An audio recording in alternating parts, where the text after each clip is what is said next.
You arrogant, self-centered jerk! Those were the words Maya Collins screamed at the man in the airport, the same man who would change her life forever.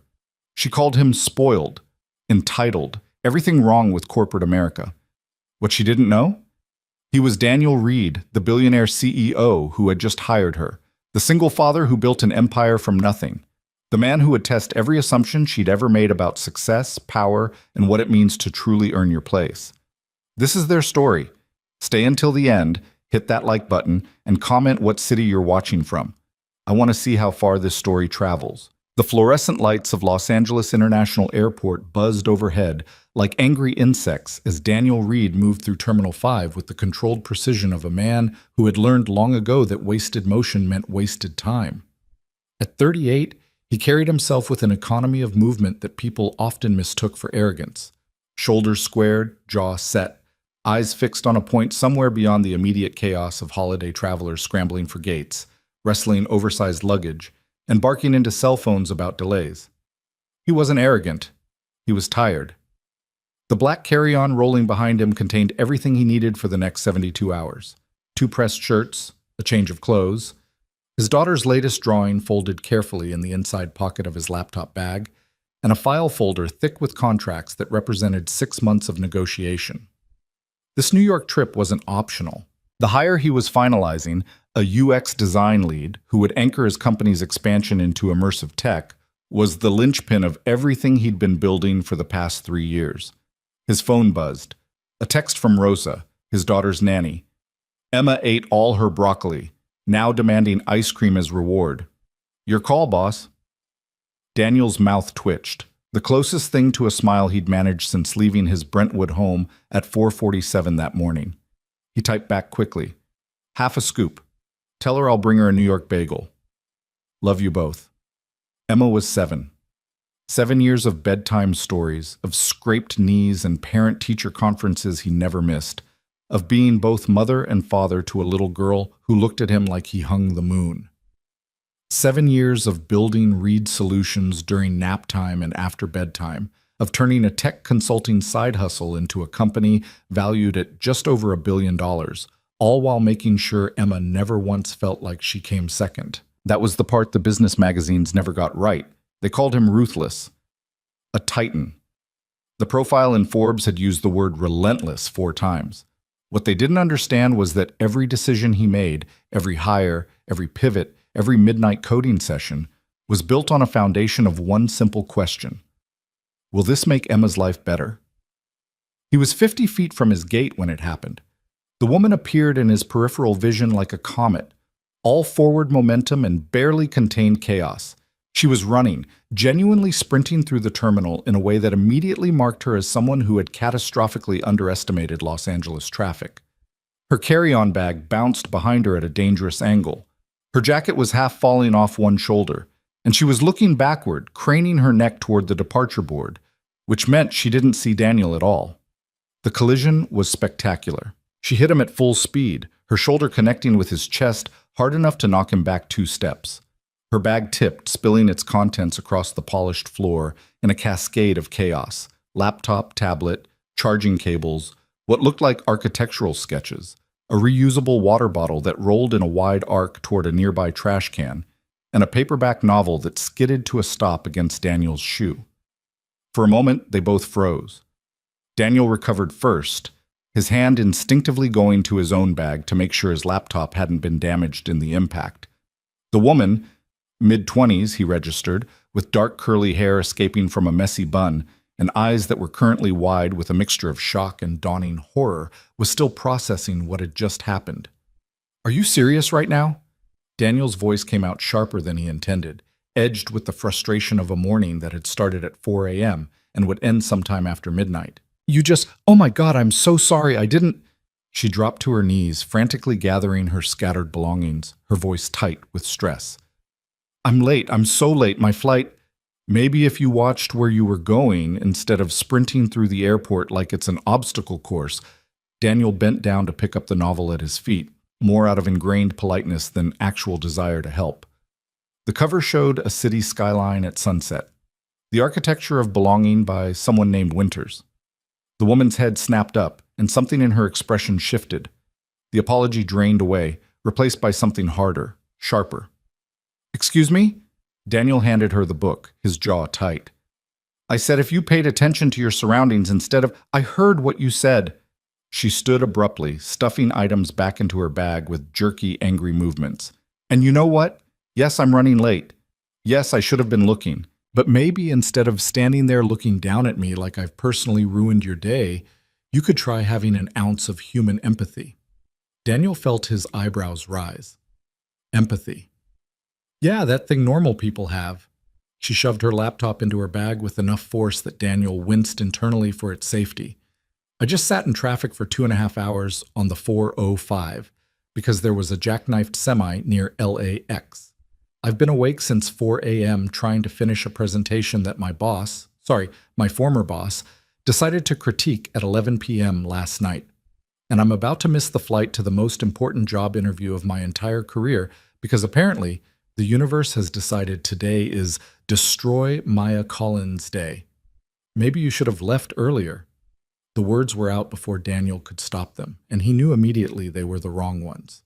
Maya's eyes flashed. "Oh, perfect. That's perfect. Thank you so much for that brilliant insight. I'm sure you've never been late to anything in your entire perfect, privileged life." "I didn't say—" "You didn't have to." She yanked the zipper closed on her bag, her hands shaking slightly. "I can see it all over you, the expensive watch, the designer carry-on, that look on your face like you're personally offended that someone dared to exist in your space without permission. Let me guess, business class ticket? Or wait, no. First class, right? Probably flying to some corporate retreat where you'll drink expensive scotch and talk about disruption while the rest of us fight for overhead bin space." Daniel's voice went very quiet.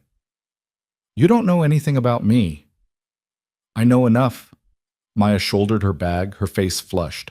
"I know you're exactly the kind of person who thinks the world exists to accommodate them, who thinks that money and status mean you get to look down on everyone else, who— Good luck with your interview."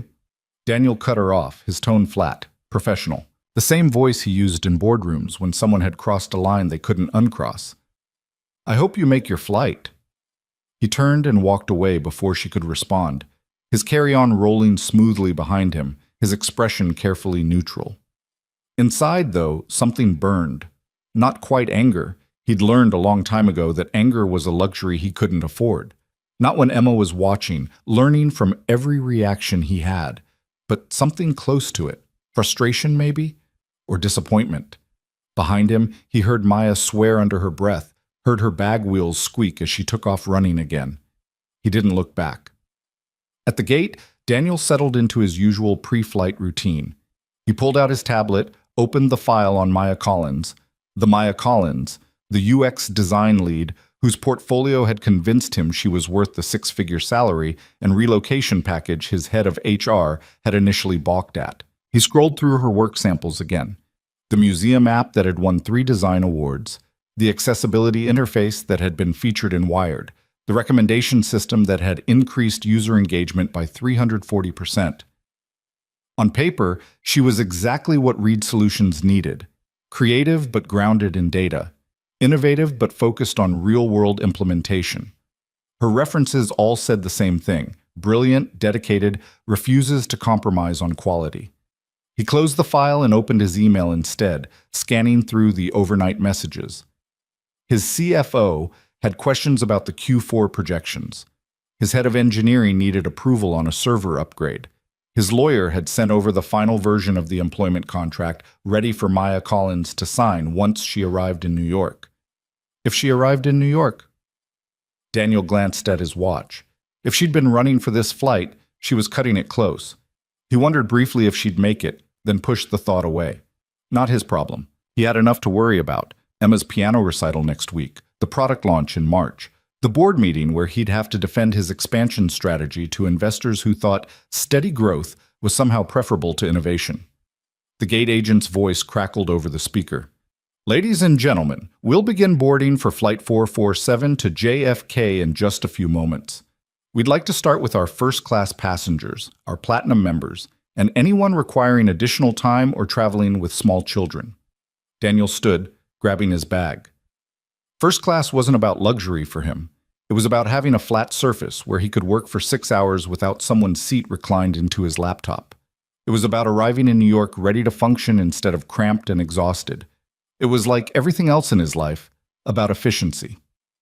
He was third in line when he saw her again. Maya Collins burst through the terminal entrance like she'd been shot from a cannon, her face red, her breathing labored. She stumbled to a stop at the gate desk, nearly dropping her bag as she fumbled for her phone. "I'm here," she gasped at the gate agent. "Maya Collins, I'm on this flight. I'm here." The agent, a woman in her 50s with the patient expression of someone who'd seen every kind of travel drama imaginable, barely looked up. "Boarding hasn't closed yet, honey. You made it. Can I see your boarding pass?" Daniel watched as Maya pulled up her mobile boarding pass with shaking hands, watched as the agent scanned it and frowned slightly. "Looks like you've been upgraded to business class," the agent said, her tone warming. "Someone must be looking out for you today." Maya blinked. "What? No, I booked economy. I can't afford—" "Computer shows an upgrade. Happens sometimes when there's availability and you're a new flyer with the airline." "Don't look a gift horse in the mouth," the agent smiled. "Welcome aboard. You'll board with Group 2. Daniel turned away before Maya could spot him, moving down the jetway with the other first-class passengers. The universe had a sense of humor, apparently. Of all the flights leaving LAX this morning, of all the hundreds of people traveling to New York, she was on his. He found his seat, 3A, window, his preference, and settled in, pulling out his laptop. The flight attendant appeared immediately with the pre-departure beverage service. He accepted water, declined the mimosa, and opened a spreadsheet that needed his attention before they landed. Focus. That was the key. Whatever had happened in the terminal was irrelevant. She'd been stressed, he'd been impatient, they'd both said things better left unsaid. In 6 hours, they'd land in New York and never see each other again. Simple. Except 20 minutes later, as the economy passengers began filing past, as Daniel was deep in a financial projection that wasn't adding up the way he needed it to, he heard a familiar voice. "I'm sorry, I think there's been a mistake. My ticket says 8B, but the app showed—" Daniel looked up. Maya Collins stood in the aisle of business class, 3 rows ahead, her bag clutched in both hands. She was talking to a flight attendant, her expression confused. The flight attendant, Marcus, according to his name tag, was checking his tablet with a patient smile. "No mistake, Ms. Collins. You were upgraded. 8B, right here." Marcus gestured to a seat in the 3rd row of business class, which was when Maya's eyes tracked down the cabin and landed directly on Daniel. He watched the recognition hit her like a physical blow, watched her face go from confused to mortified to something approaching defiant, all in the space of 3 seconds. Her mouth opened, closed, opened again. Daniel did the mental calculation in less than a second. He could let this moment pass, could look back down at his laptop, pretend he didn't recognize her, let her spend the next 6 hours in agonized embarrassment 3 rows away. It would be kinder, probably, easier. But he hadn't built a billion-dollar company by taking the easy path. "Marcus," Daniel said quietly, his voice cutting through the ambient noise of boarding passengers and overhead bins slamming shut. "Could you ask Ms. Collins to come back here for a moment, please?" Marcus looked confused, but nodded. "Of course, Mr. Reed." Maya's eyes went wide. "Mr. Reed?" The pieces were clicking into place for her now. Daniel could see it happening. The expensive watch she'd mocked, the first-class ticket she'd assumed, the corporate executive energy she'd read off him, now taking on a very different, very specific meaning. She knew who he was. And if she knew who he was, then she also knew why she was flying to New York. "Miss Collins," Daniel said evenly, gesturing to the empty seat beside him, 3B, which he'd specifically requested remain empty so he'd have more working space. "Why don't you sit here? I think we should talk." He watched her throat work as she swallowed, watched her grip tighten on her bag. For a second, he thought she might actually refuse, might turn around and demand to be moved to a different seat, a different flight, a different universe. But then she straightened her shoulders, lifted her chin, and walked back to where he sat. She didn't apologize. He respected that. "Mr. Reed," she said quietly, sliding into the seat beside him. Her voice was carefully controlled now, professional, all the fire from the terminal banked down to embers. I didn't realize that I was the person interviewing you in New York. Daniel closed his laptop, giving her his full attention. I gathered that. A muscle jumped in her jaw. What I said in the terminal was based on assumptions. He kept his tone neutral, conversational, not quite warm, but not cold either, most of which were incorrect. I'm sorry. The words came out stiff, like they cost her something. I was stressed. That's not an excuse, but it's the truth. Daniel leaned back in his seat, studying her. Up close, he could see the dark circles under her eyes, the tension in her shoulders, the way her hands were clasped together in her lap, hard enough that her knuckles were white. You've been awake since 4 a.m. Your former boss gave you notes at 11 p.m. You hit traffic. You thought you were going to miss your flight. That's all true, right? She nodded slowly, wary. Then you don't need to apologize for being human. Daniel pulled his water bottle from the seat pocket and took a sip. What you do need to apologize for is making assumptions about who I am based on what I'm wearing and where I'm sitting. Maya flushed. You're right. That was wrong of me. She stopped, seeming to wrestle with something. I've dealt with a lot of executives who think their money makes them better than everyone else. I'm not saying that's you, but in the moment, You saw what you expected to see. Daniel nodded. I understand that, but let me be very clear about something, Ms. Collins.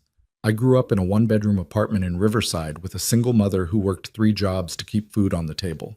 I paid for community college by fixing computers in my bedroom at night. I built my first company in my early 20s and sold it for enough to put myself through a real university and still have money left over to make sure my mom never had to work another day in her life. He watched her eyes widen slightly. The watch? He tapped the Rolex she'd mentioned.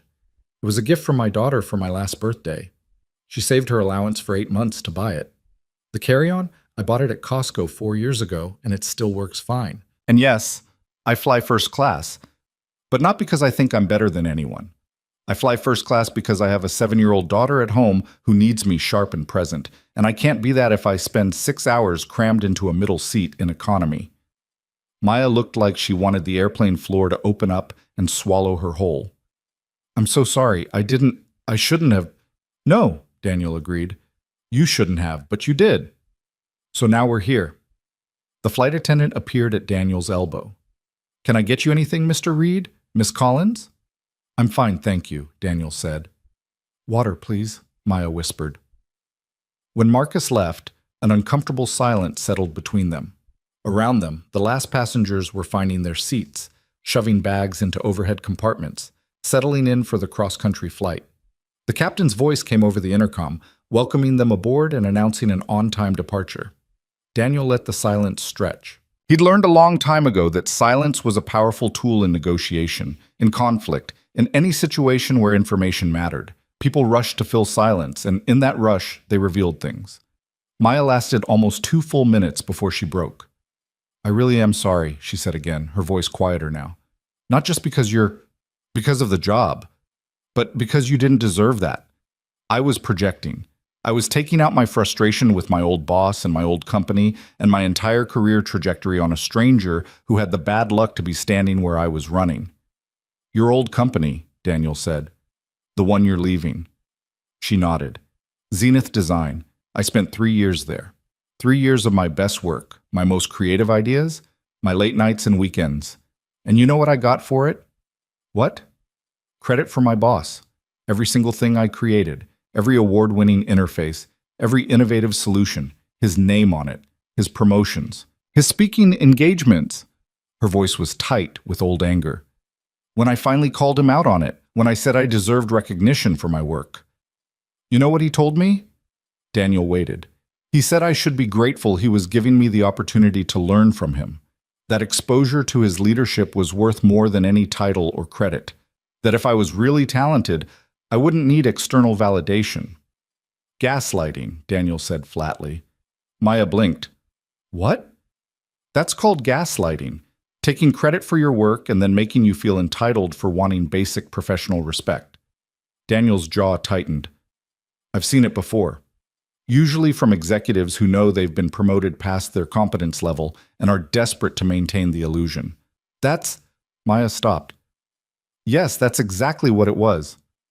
So, you're leaving, Daniel continued. Coming to New York to interview with Reed Solutions, to potentially anchor our UX design team as we expand into immersive tech. If I haven't completely destroyed that opportunity in the last 30 minutes. Daniel considered her for a long moment. The plane was pushing back from the gate now, the familiar lurch and whine of the engines powering up. Outside the window, Los Angeles was beginning to fall away. Your portfolio, he said finally, shows someone who understands that great design isn't about making something look pretty.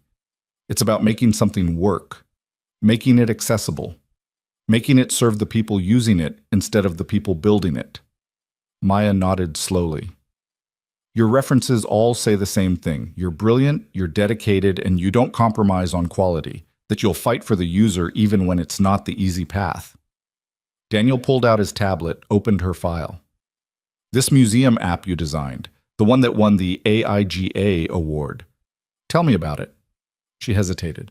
Now? We have 6 hours. I was planning to spend them working, but I think this might be more valuable. Tell me about the museum app. Maya's expression shifted, the professional mask she'd been wearing cracking slightly to reveal something more genuine underneath.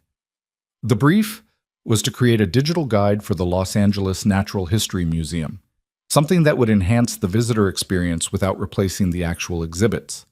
Standard enough. Except the museum serves an incredibly diverse population. Tourists, yes, but also school groups, families with small children, elderly visitors, people with various accessibility needs. Maya's hands started moving as she talked, shaping ideas in the air. The easy solution would have been a one-size-fits-all audio guide, but one-size-fits-all doesn't actually fit anyone well. So what did you do? I spent 2 weeks at the museum, not researching, just watching how different people moved through the space, how children interacted with the exhibits versus how adults did, how people with mobility aids navigated the building, how non-English speakers tried to engage with the information. Daniel leaned forward slightly. This was what he'd been hoping to see, the thinking behind the work, the human understanding that separated good design from great design. And then I built 3 different interfaces in one app, Maya continued, her voice gaining momentum now, the excitement of talking about her work overriding her earlier embarrassment. A playful, gamified version for kids that turned the museum into a scavenger hunt, a rich, detailed version for adults that went deep on the science and history, and a simplified, accessibility-focused version that prioritized clear navigation and screen reader compatibility. How did users choose which version they got? They didn't have to choose. The app adapted based on how they used it in the first 3 minutes. If they were clicking rapidly, exploring, seeking surprise, kid mode. If they were reading every word, lingering on details, adult mode. If they were using assistive technology or moving slowly through the interface, accessibility mode. But all 3 had a quick toggle if someone wanted to switch. Results? Visitor engagement increased by 340%. Average time spent in the museum went up by 45 minutes. And, Maya's voice softened slightly, I got letters. Actual handwritten letters from parents of children with autism who said their kids could finally enjoy the museum without getting overwhelmed. From elderly visitors who said they'd felt included in a way they never had before. Daniel nodded slowly. This was it. This was what he'd seen in her portfolio, what had convinced him she was worth pursuing despite the competitive offers she must have been fielding. She didn't just design products. She designed for people. Why Reed Solutions? He asked. You could work anywhere. Why did you apply to us? Maya was quiet for a moment, looking down at her hands. When she spoke, her voice was careful. Can I be honest? I'd prefer it. I applied to 12 companies. Reed Solutions wasn't my first choice. She looked up, meeting his eyes.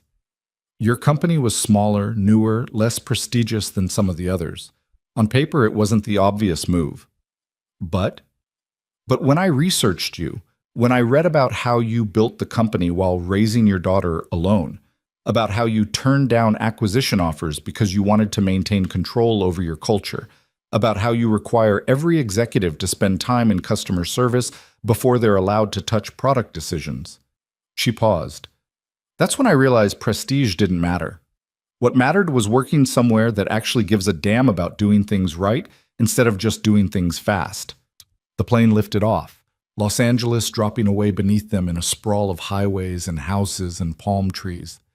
Daniel felt the familiar press of acceleration, watched the ground fall away until the city became an abstract pattern of streets and buildings. The interview in New York, he said as they leveled off, was supposed to be a formality. I'd already decided to hire you based on your portfolio and references. The plan was to spend 2 hours talking through the role, introduce you to the team, and get you signed by Friday. Maya's face went very still. Was? Daniel turned to look at her fully. I'm reconsidering.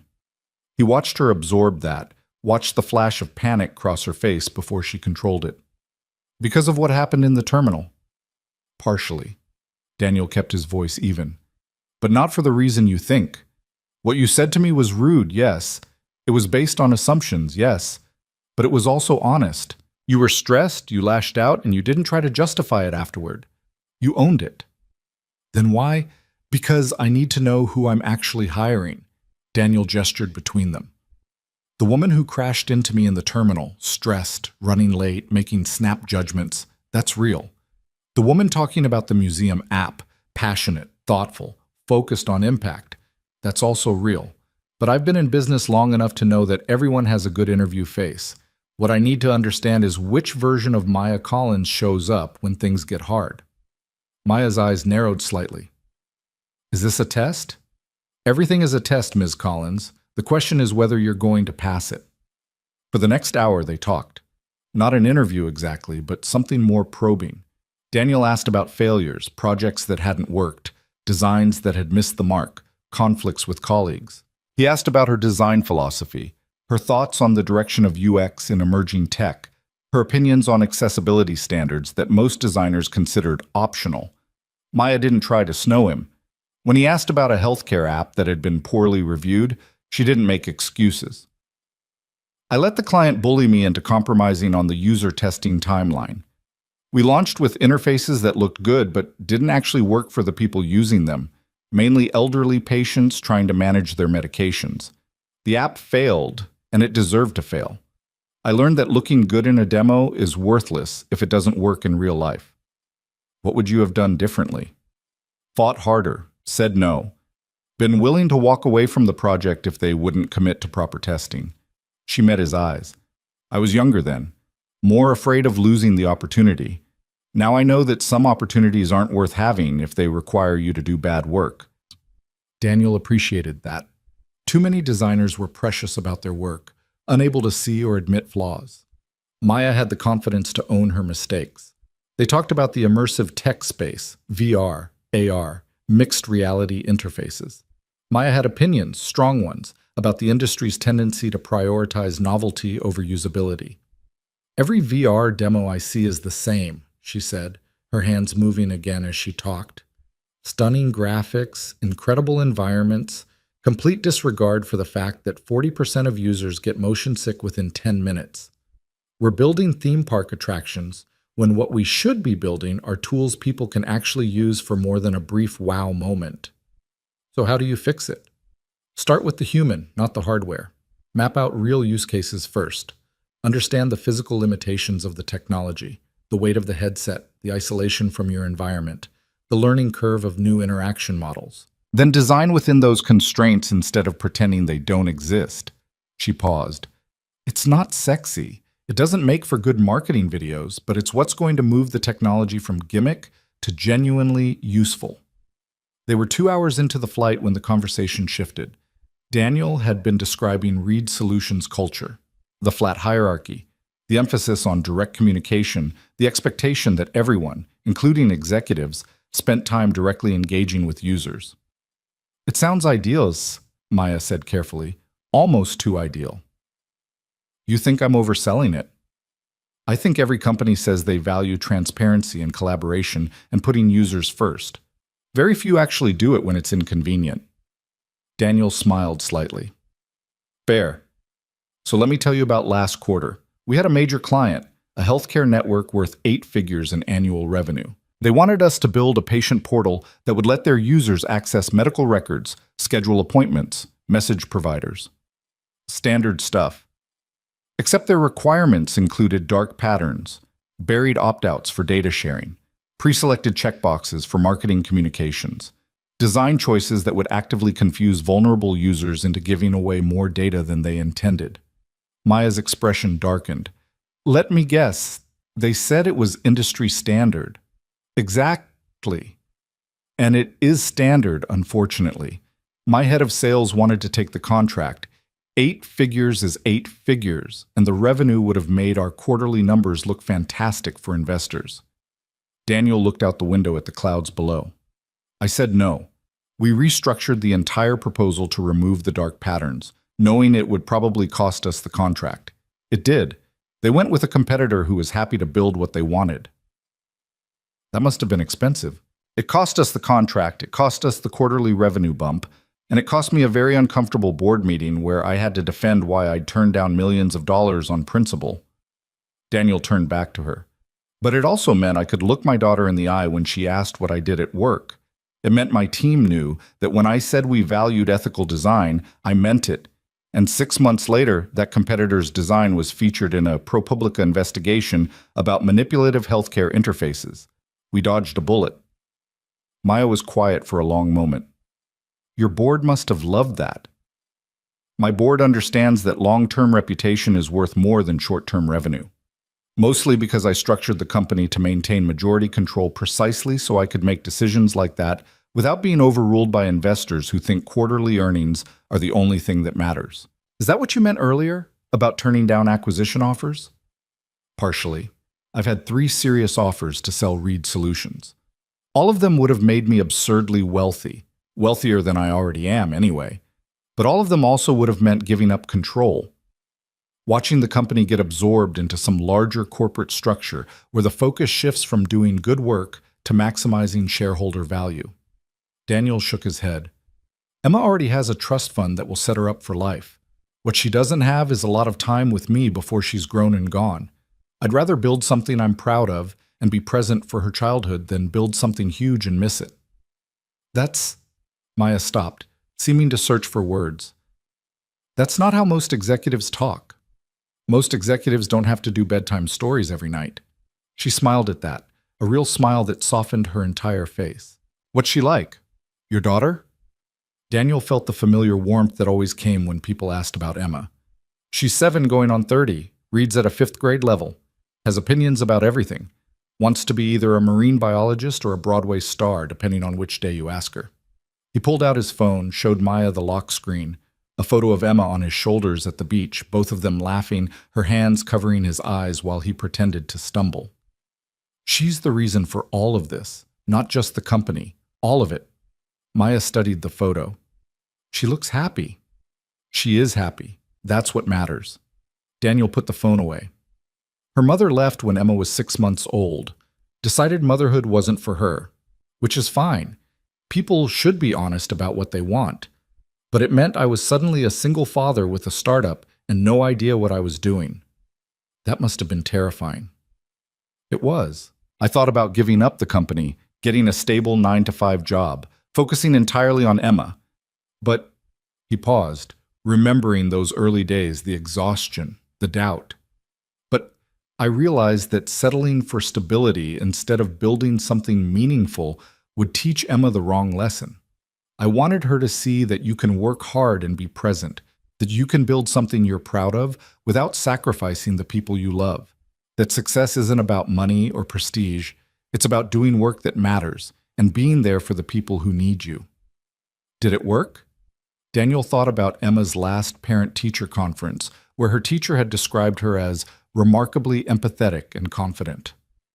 Thought about the way she talked about his work, not with the bored tolerance most kids showed their parents' jobs, but with genuine interest in what he was building and why. I think so. Ask me again in 10 years. They ordered lunch, or what passed for lunch in business class. Daniel had the grilled chicken, Maya the pasta. They ate mostly in silence, but it was a different kind of silence now. Comfortable. The tension from earlier had drained away, replaced by something that felt almost like understanding. "Can I ask you something?" Maya said as the flight attendant cleared their trays. "Go ahead." "Why did you tell me all of this? About your daughter, about the healthcare contract, about your philosophy. We just met. She hesitated. "I'm just someone applying for a job." Daniel considered the question. Outside, the landscape below had shifted from the mountains of California to the flatter expanses of Nevada and Utah. They were making good time, the flight tracker showing an arrival 15 minutes ahead of schedule. "Because," he said finally, "you're not just applying for a job. If you join Reed Solutions, you're going to be leading a team that will shape how millions of people interact with emerging technology. You're going to make decisions that affect users' lives, their privacy, their autonomy, their ability to access and understand complex systems. I can't have someone in that role who doesn't understand that design is ethics in practice." "And you think I understand that?" "I think you have the foundation for it. The museum app showed me you think about impact beyond aesthetics. Your answers today showed me you're willing to own your mistakes and learn from them. But," he held up a hand when she started to speak, "but I also saw you make snap judgments about someone based on surface-level details. I saw you project your frustrations onto a stranger, and that concerns me." Maya's face went carefully neutral. "I understand. I'm not saying it disqualifies you. I'm saying I need to know it won't happen with users. That when you're designing interfaces, you won't fall into the trap of designing for imaginary perfect users instead of messy, complicated, diverse, real people. I wouldn't—" She stopped, seemed to reconsider. "I mean, I try not to. But you're right that I made assumptions about you. And if I'm capable of doing that with a person standing in front of me, I'm probably capable of doing it with users I've never met." Daniel nodded. "So how do you prevent it?" "Testing. Lots of testing. Not just usability testing, but immersive research, spending time with actual users in their actual environments, forcing myself to confront my assumptions by watching them be proven wrong in real time." Maya met his eyes. "I'm not perfect. I'm going to make mistakes, but I commit to learning from them, to doing better. That's all anyone can do." They talked for another hour, about the New York team Maya would be working with, about the projects on the horizon, about the challenges of scaling a design team while maintaining quality. Daniel found himself enjoying the conversation more than he'd expected. Maya was sharp, asking good questions, pushing back when she disagreed with something he said. "You mentioned flat hierarchy," she said at one point, "but you're still the CEO. That still creates power dynamics." "Absolutely. So how do you make sure people feel comfortable disagreeing with you? How do you prevent the kind of culture where everyone just tells you what you want to hear?" "I promote people who've disagreed with me. I kill ideas publicly and credit the person who pointed out the flaws. And I fire people who yes-man me to my face and then undermine decisions behind my back." Daniel's voice was matter-of-fact. The latter sends a stronger message than any mission statement. Maya smiled slightly. "That's refreshingly cynical." "Not cynical, realistic. You can't create culture through inspirational speeches. You create it through the decisions you make about who gets rewarded and who gets shown the door." It was 3 p.m. New York time when the captain announced their initial descent into JFK. Daniel had been right. They were ahead of schedule, set to land 20 minutes early. Outside, the sky was beginning to shift toward the golden tones of late afternoon. "So," Maya said quietly as they began their descent, "the interview in New York, is it still happening?" Daniel looked at her, really looked at her, saw the exhaustion around her eyes, the tension she was still carrying in her shoulders, the hope she was trying not to show. "Yes," he said finally. "But it's not an interview anymore." Her eyes widened. "What do you mean?" "I mean, I've spent the last 5 hours talking to you. I've seen how you think, how you defend your positions, how you respond to criticism. I've seen your passion for user-centered design and your willingness to own your mistakes." He paused. "I've seen enough. Enough to know I still want to hire you. If you still want the job." Maya stared at him. "Just like that?" "Just like that. Though there are conditions." "Of course there are." Daniel smiled slightly at her dry tone. The New York trip. Instead of an interview, I want you to spend tomorrow with the team. Not pitching yourself, not trying to impress anyone, just working. We have a client demo on Thursday that needs refinement. I want you in the room, giving feedback, collaborating. I want to see how you actually work, not how you interview. And if the team hates me, then we'll deal with that. But I don't think they will. Daniel pulled out his tablet, opened a document. This is the offer. 6 figures base salary, equity package that vests over 4 years, full relocation assistance, and, because I remember what it's like to be in your position, a signing bonus large enough to cover any gap between leaving your old job and starting with us. Maya's hand shook slightly as she took the tablet. He watched her eyes scan the numbers, watched them go wide. This is more than we discussed on the phone. The phone discussion was before I saw your portfolio, before I read your references, before I spent 5 hours realizing that you're not just a good designer, you're exactly the kind of designer we need to build what we're trying to build. She looked up from the tablet, her eyes bright. I don't know what to say. Say you'll think about it. Spend tomorrow with the team. See if this is somewhere you actually want to work. If it is, we'll make it official Friday. He paused. And if it's not, I'll pay for your flight home and we'll part as friends. Friends? She raised an eyebrow. Is that what we are? I think we might be, eventually. Once you forgive yourself for calling me an arrogant jerk. Maya laughed, a real laugh, surprised and genuine. I'm never going to live that down, am I? Probably not, but Daniel's expression sobered. But I appreciate the honesty. I've spent too much of my career surrounded by people who tell me what they think I want to hear. Someone willing to call me out, even wrongly, even harshly, that's valuable. As long as you're also willing to listen when I explain why you're wrong. Deal. The plane touched down smoothly at JFK, the city lights beginning to glow in the deepening twilight. As they taxied to the gate, Daniel gathered his things, checked his phone for messages from Rosa about Emma. All good here. Piano practice done, homework done, currently building what she describes as an underwater palace for mermaids who are also scientists. Bedtime in 1 hour. Have a good meeting. He smiled, typed back. Tell her I love her. FaceTime before bed? The response came immediately. She's counting on it. As the plane pulled up to the gate, as passengers began standing and pulling down bags and flooding into the aisles, Maya turned to him. Thank you, she said quietly, for not writing me off after the airport, for giving me a chance to show you who I actually am. Thank you for being worth the chance, Daniel replied. He stood, grabbed his bag from the overhead. My driver is meeting me outside. I can give you a ride to your hotel if you want. Maya hesitated, then nodded. That would be great, actually. Thank you. They deplaned together, moving through the terminal side by side. Daniel noticed the way people's eyes tracked to him. The recognition that sometimes came with being a public-facing CEO, the second glances at his watch, his clothes, his general demeanor of controlled purpose. He wondered if Maya noticed it too, if she was rethinking her earlier assumptions or confirming them. Outside, New York hit them with its typical wall of noise and motion and taxi horns. Daniel's driver, James, was waiting at the curb with the black SUV, exactly where he always was. Reliable. Efficient. Mr. Reed, James said, taking Daniel's bag. Good to see you, sir. And this must be Miss Collins. Welcome to New York. They settled into the back of the SUV, the leather seats and tinted windows creating a bubble of quiet in the chaos of JFK arrivals. James pulled smoothly into traffic, heading toward Manhattan. Your hotel first, Daniel said to Maya. Then I'm heading to the office.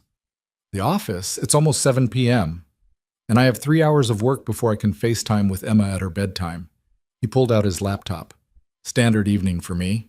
Maya was quiet for a moment. Then, does she know you're in New York? She helped me pack. She must miss you when you travel. She does. I miss her too. Daniel glanced out the window at the city passing by. The bridges. The skyline emerging in the distance. But she also understands that this work matters. That building something meaningful sometimes means making sacrifices. I make sure the sacrifices are worth it. How? By being present when I'm there, No phones at dinner, no email during our Sunday hikes. When I'm with her, I'm actually with her. Quality over quantity. He smiled slightly. Though I try to maximize quantity too.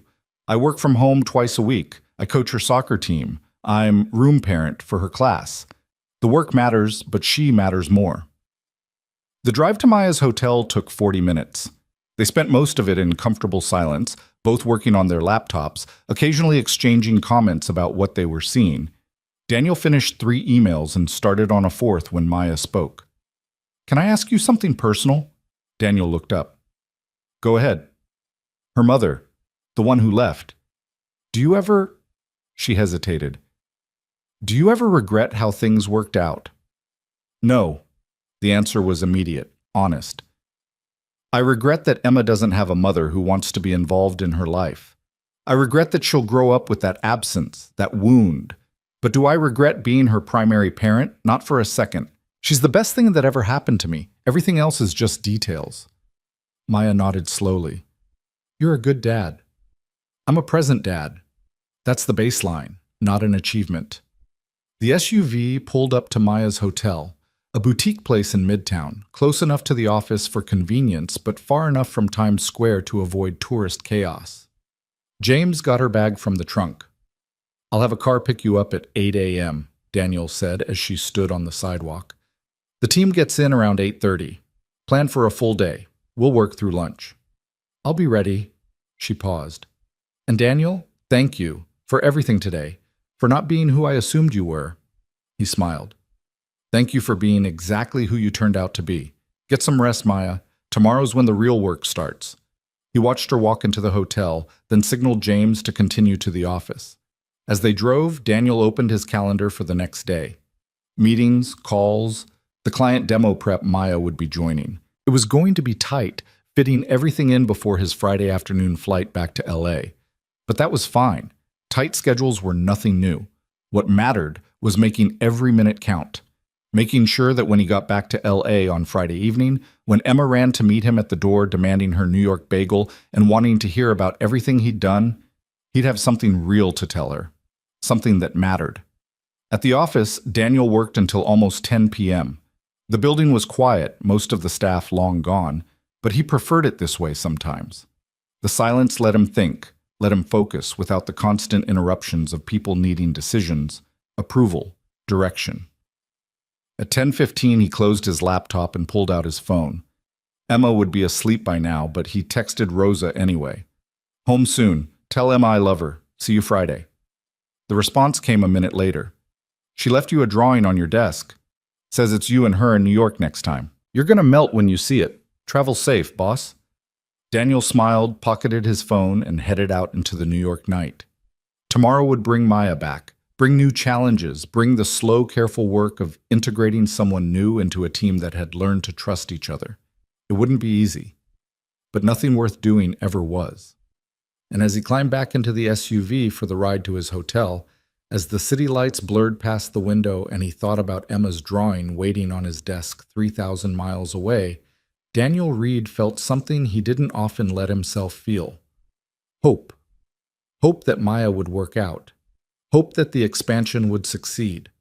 Hope that he was building something Emma would be proud of when she was old enough to understand what he'd actually been doing all these years. The plane ride, the collision, the confrontation, all of it had been unexpected. But sometimes the unexpected was exactly what you needed. Sometimes the universe threw you off balance precisely so you could find a better footing. Tomorrow would tell him if his instincts about Maya were right. But tonight, exhausted and 3 time zones from home, Daniel let himself believe they were. Let himself imagine a future where the team was stronger, the work was better, and the company he was building was worthy of the sacrifices it required. It was late. It was dark. The city never slept. And neither, quite yet, did he. The morning light hit Manhattan with the kind of crystalline clarity that only came after a cold front had swept through overnight. Maya stood at her hotel window on the 23rd floor, watching the city wake up below her, yellow cabs threading through traffic, pedestrians hunched against the wind, steam rising from subway grates in ghostly columns. She'd been awake since 5, too nervous to sleep, her mind replaying every moment of yesterday's flight, until the words blurred together into an anxious loop. She'd called Daniel Reed an arrogant jerk, to his face, and somehow, impossibly, he'd still offered her the job. Her phone buzzed on the nightstand. A text from an unknown New York number. Car is downstairs. Driver's name is James. Take your time. We're not in a rush.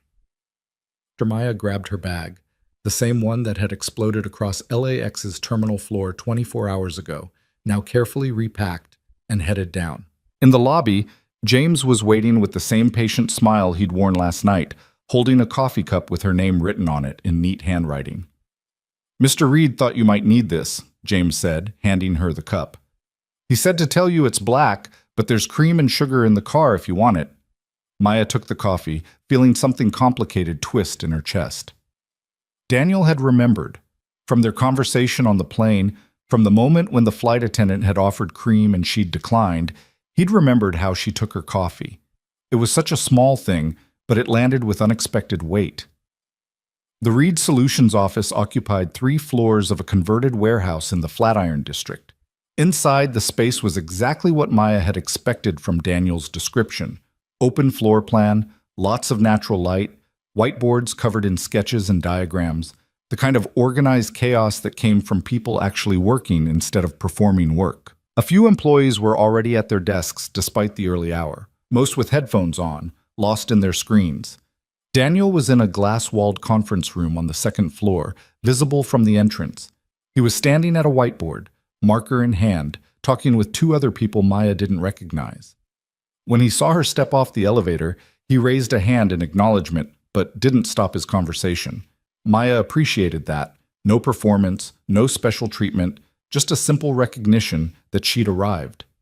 A woman approached her, mid-30s, with dark-rimmed glasses and a tablet tucked under one arm. "Maya Collins? I'm Rachel Kim, head of product. Daniel said to get you settled. Coffee good? Or do you need a real breakfast?" "Coffee's perfect." "Liar, but I respect the dedication," Rachel grinned. "Come on, I'll show you around and then we'll throw you into the deep end. Fair warning, today's going to be intense. We have a client demo Thursday that we're nowhere near ready for, and Daniel has this insane idea that a fresh perspective might save us." Maya followed Rachel through the office, half listening to the tour. Kitchen on the 2nd floor, bathrooms here, meditation room that doubled as a nap room when deadlines got brutal, the library, which was really just a quiet room with better chairs. But most of her attention was on the work visible everywhere. Monitors showing interface mock-ups, printouts of user flow diagrams pinned to walls, sticky notes in rainbow colors marking questions and ideas and problems to solve. "This is your space for the day," Rachel said, stopping at an empty desk near a window. "Nothing fancy, but it's got 2 monitors and decent natural light. Your login credentials are on the post-it. The network password is, I kid you not, users first 2024 with a capital U and F. Daniel refuses to let IT change it to something more secure. Because? Because he says if our security depends on password complexity instead of actual infrastructure, we deserve to get hacked." Rachel pulled up a chair, straddling it backward. "Listen, I'm going to be straight with you because that's how we work here. Daniel told us you're probably joining the team, which means this isn't really a trial run. It's more like an orientation that happens to involve actual work." Maya set down her coffee. "That's refreshingly honest. We don't have time for games. The client demo. It's for Meridian Health, a hospital network with 43 facilities across 7 states. They want a patient portal that doesn't suck, which sounds simple until you realize their current system was built in 2003 and held together with duct tape and prayers." Rachel pulled up something on Maya's monitor, a prototype interface that made Maya wince internally. "This is what we've got so far. It works. It's functional. It meets all their technical requirements. But it's boring as hell, and it doesn't actually solve their core problem, which is that 70% of their patients are over 55, and the other 30% includes a significant non-English-speaking population. We built them a technically perfect solution that half their users won't be able to navigate." Maya leaned closer to the screen, clicking through the prototype. Rachel was right. It was competent, clean, perfectly adequate. It was also generic, The kind of interface that could be for a hospital or a bank or a library without changing more than the logo. No personality, no consideration for the specific humans who'd be using it. How long until the demo? 48 hours. We present Thursday at 2 p.m. And you want me to... What exactly? Rachel stood up. Daniel wants you in the war room. That's the big conference room where you saw him earlier. The core team is already there. Myself, Jason from engineering, Priya from design, Marcus from user research. We've got 2 days to figure out how to make this thing actually work for the people using it instead of just checking boxes on a requirements doc. Maya felt her pulse quicken. This was it. Not an interview, not a performance. Real work with real stakes. When do we start? 10 minutes ago? Grab your coffee. The war room was exactly what it sounded like.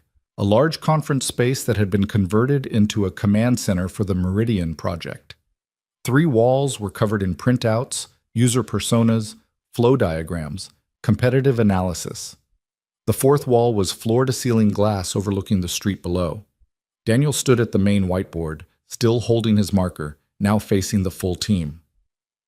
Maya, he said when she entered, his tone professional, neutral. No special warmth, but no coldness either. Good, you're here. Everyone, this is Maya Collins. She's joining us for the next 2 days. Maya, quick intros. Rachel, you've met. Jason Wu, lead engineer. Priya Sharma, senior designer. Marcus Chen, user research. We're missing 2 people who'll join this afternoon, but that's the core team. Maya nodded at each person. Jason was younger than she'd expected, probably late 20s, with the kind of focused energy that suggested he lived on caffeine and code. Priya was elegant, precise, her notebook already filled with sketches. Marcus had the thoughtful expression of someone who spent most of his time listening. Here's where we are, Daniel continued, turning back to the whiteboard. Meridian Health's current patient portal has a 9% adoption rate. 9%. That means 91% of their patients are still calling the front desk, waiting on hold, trying to schedule appointments and access records the old way. Their CEO is tired of paying for phone staff when the technology should handle it. Their medical staff is tired of fielding calls that could be automated. Their patients are frustrated by a system that makes simple tasks complicated. So why isn't anyone using the current portal? Maya asked. Marcus answered, pulling up a document on his laptop. We spent 3 weeks on user research, called 200 current patients, did in-home interviews with 50, observed 25 trying to use the existing system. The patterns were consistent. Older patients couldn't figure out the login process and gave up after 2 failed attempts. Non-English speakers couldn't find the language toggle, which was buried in a settings menu. Patients with chronic conditions who needed frequent access were overwhelmed by the interface complexity. They just wanted to message their doctor or refill a prescription, but they had to navigate through 6 different menus to do it. And our solution so far? Maya pulled up the prototype on her laptop. Addresses the technical requirements, Priya said, her voice careful. Better navigation, clearer labels, mobile responsive, accessibility compliant. On paper, it's a massive improvement. But in practice? In practice, we've built something that would work great for us. Tech-savvy professionals in our 20s and 30s who grew up online. But Meridian's patient base doesn't look like us. Priya pulled up a slide showing demographic data. Median patient age, 62. 43% primarily speak Spanish at home. 27% have some form of visual impairment. 16% access the internet exclusively through smartphones, often older models with small screens and slow connections. Maya studied the numbers, her mind already racing. This was exactly the kind of challenge she loved, the gap between technically correct and actually useful. Have we tested the current prototype with real users? That's scheduled for next week, Jason said, after the demo. Yes. Maya looked at Daniel. He was watching her, his expression unreadable. So we're going to present something we haven't validated with actual users to a client whose entire problem is that their current system doesn't work for actual users. That's the concern, Daniel said quietly. Which is why you're here. The room went silent. Maya felt the weight of everyone's attention, felt the test that Daniel had warned her about. She could play it safe, could suggest minor tweaks to the existing prototype, could get through the next 2 days without making waves. Or she could do what she actually believed in. "We need to scrap it," she said. Jason's eyebrows shot up. "Scrap the entire prototype? We've been working on this for 6 weeks." "Not scrap entirely. The technical foundation is solid. But the interface, the actual user-facing design, needs to be rebuilt from scratch with the real users in mind, not the requirements document." Maya stood, moving to the whiteboard. "Can I?" Daniel handed her the marker. Maya started sketching, talking as she drew.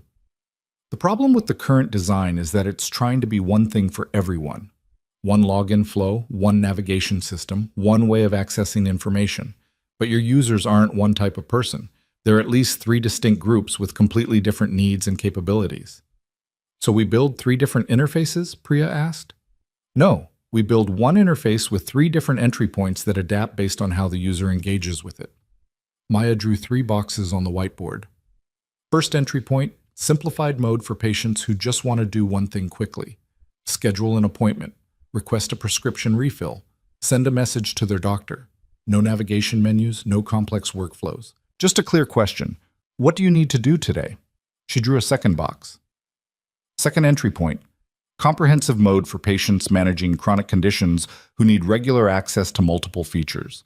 This is more robust, with saved shortcuts to their most used functions, the ability to see their care team at a glance, quick access to test results and appointment history. Third box. And the third entry point is for caregivers, adult children managing their parents' care, spouses coordinating treatment plans. They need a dashboard view that can handle multiple patients, flag important updates, facilitate communication with medical staff. Marcus was nodding slowly. And the system determines which entry point to show them based on their behavior in the first 30 seconds. If they come in and immediately click toward a single function, they probably want simplified mode. If they're navigating to multiple sections, checking various records, they probably need comprehensive mode. If they're managing multiple patient accounts, they get the caregiver dashboard. Maya turned back to the team. But here's the critical part. Users can always switch between modes. It's not locked. It's just the system being smart about defaults instead of making everyone navigate the same way. Rachel was making notes on her tablet. What about the language issue? Language selection on the landing page before login, not buried in settings, big clear flags for English and Spanish, and Maya hesitated, then pushed forward. And we add a third option, an audio mode where the system reads questions aloud and accepts voice responses for patients with visual impairments or limited literacy, or who just prefer talking to clicking. That's a significant development lift, Jason said, but he didn't sound dismissive. He sounded like he was already calculating feasibility. Is it possible in 48 hours? Daniel asked, directing the question at Jason. Jason pulled his laptop closer, fingers flying across the keyboard. The adaptive entry point logic, yes. We've got frameworks we can modify. The voice interface. He paused, thinking. We can't build a full voice system in 2 days, but we could mock it up for the demo, show the concept even if it's not fully functional yet. Would that be dishonest? Priya asked.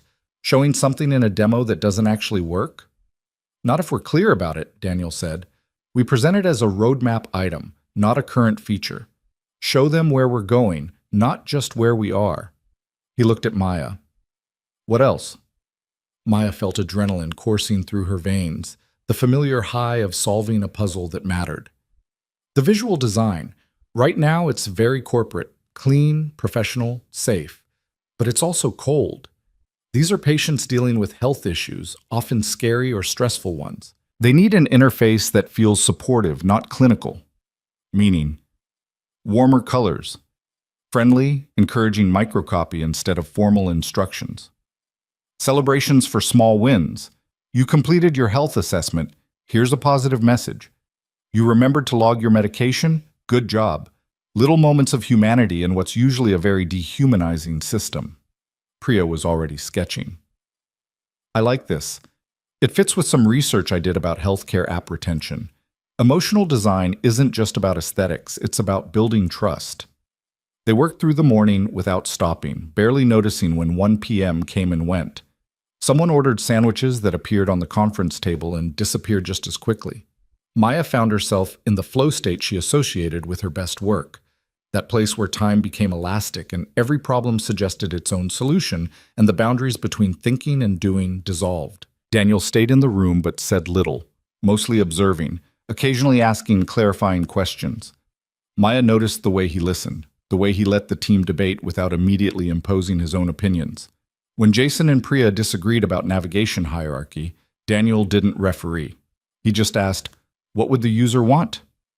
And suddenly the argument resolved itself because they both knew the answer. At some point, two more people joined, Kenji from QA and Lisa from Content Strategy.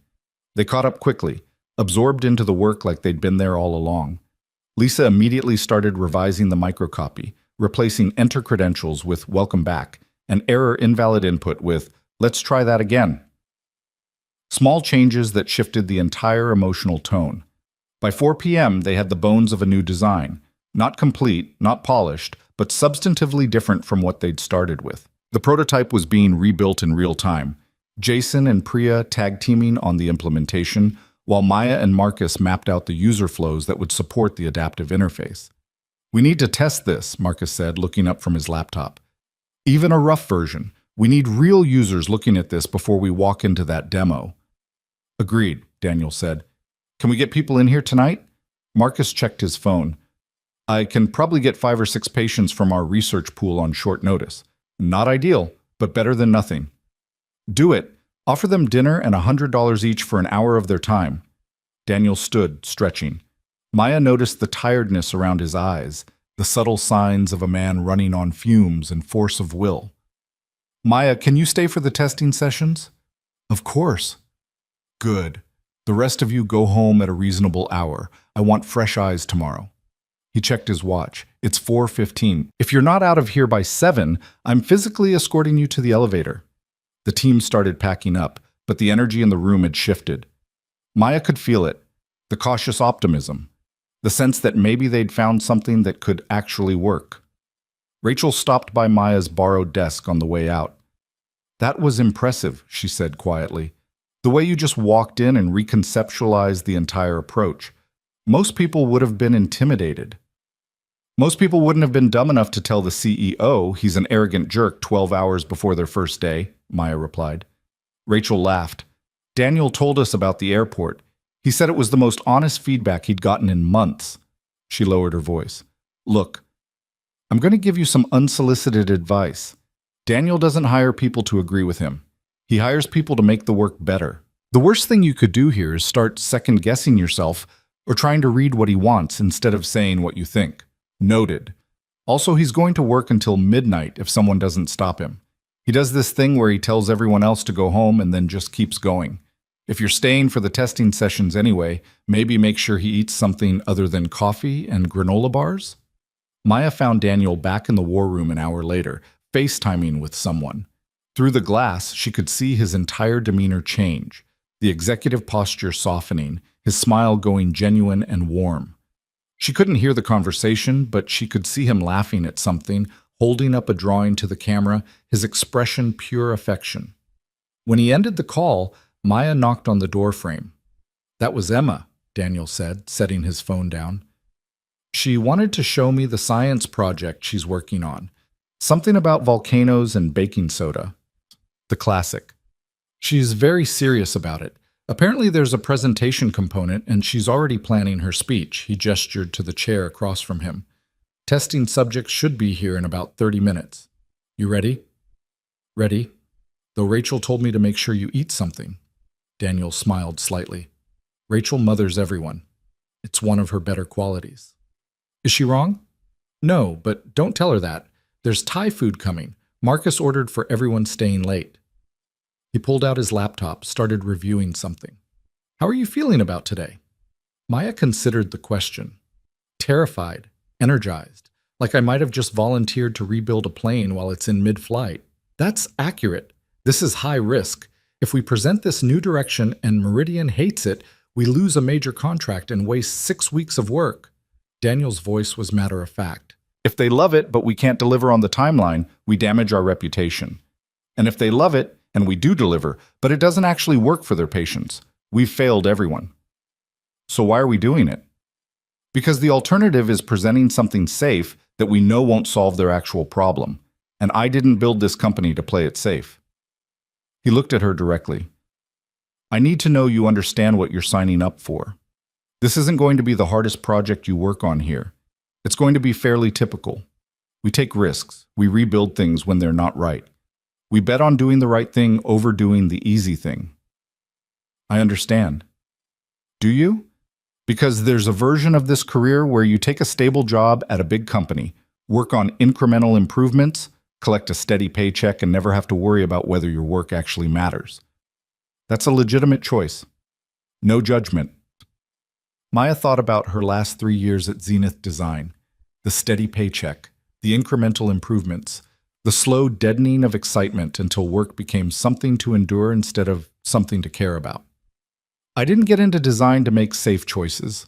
Good, because I can't afford to have anyone on this team who's just here for the paycheck.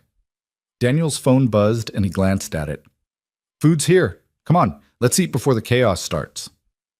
They ate in the war room, spreading containers of pad thai and green curry across the conference table.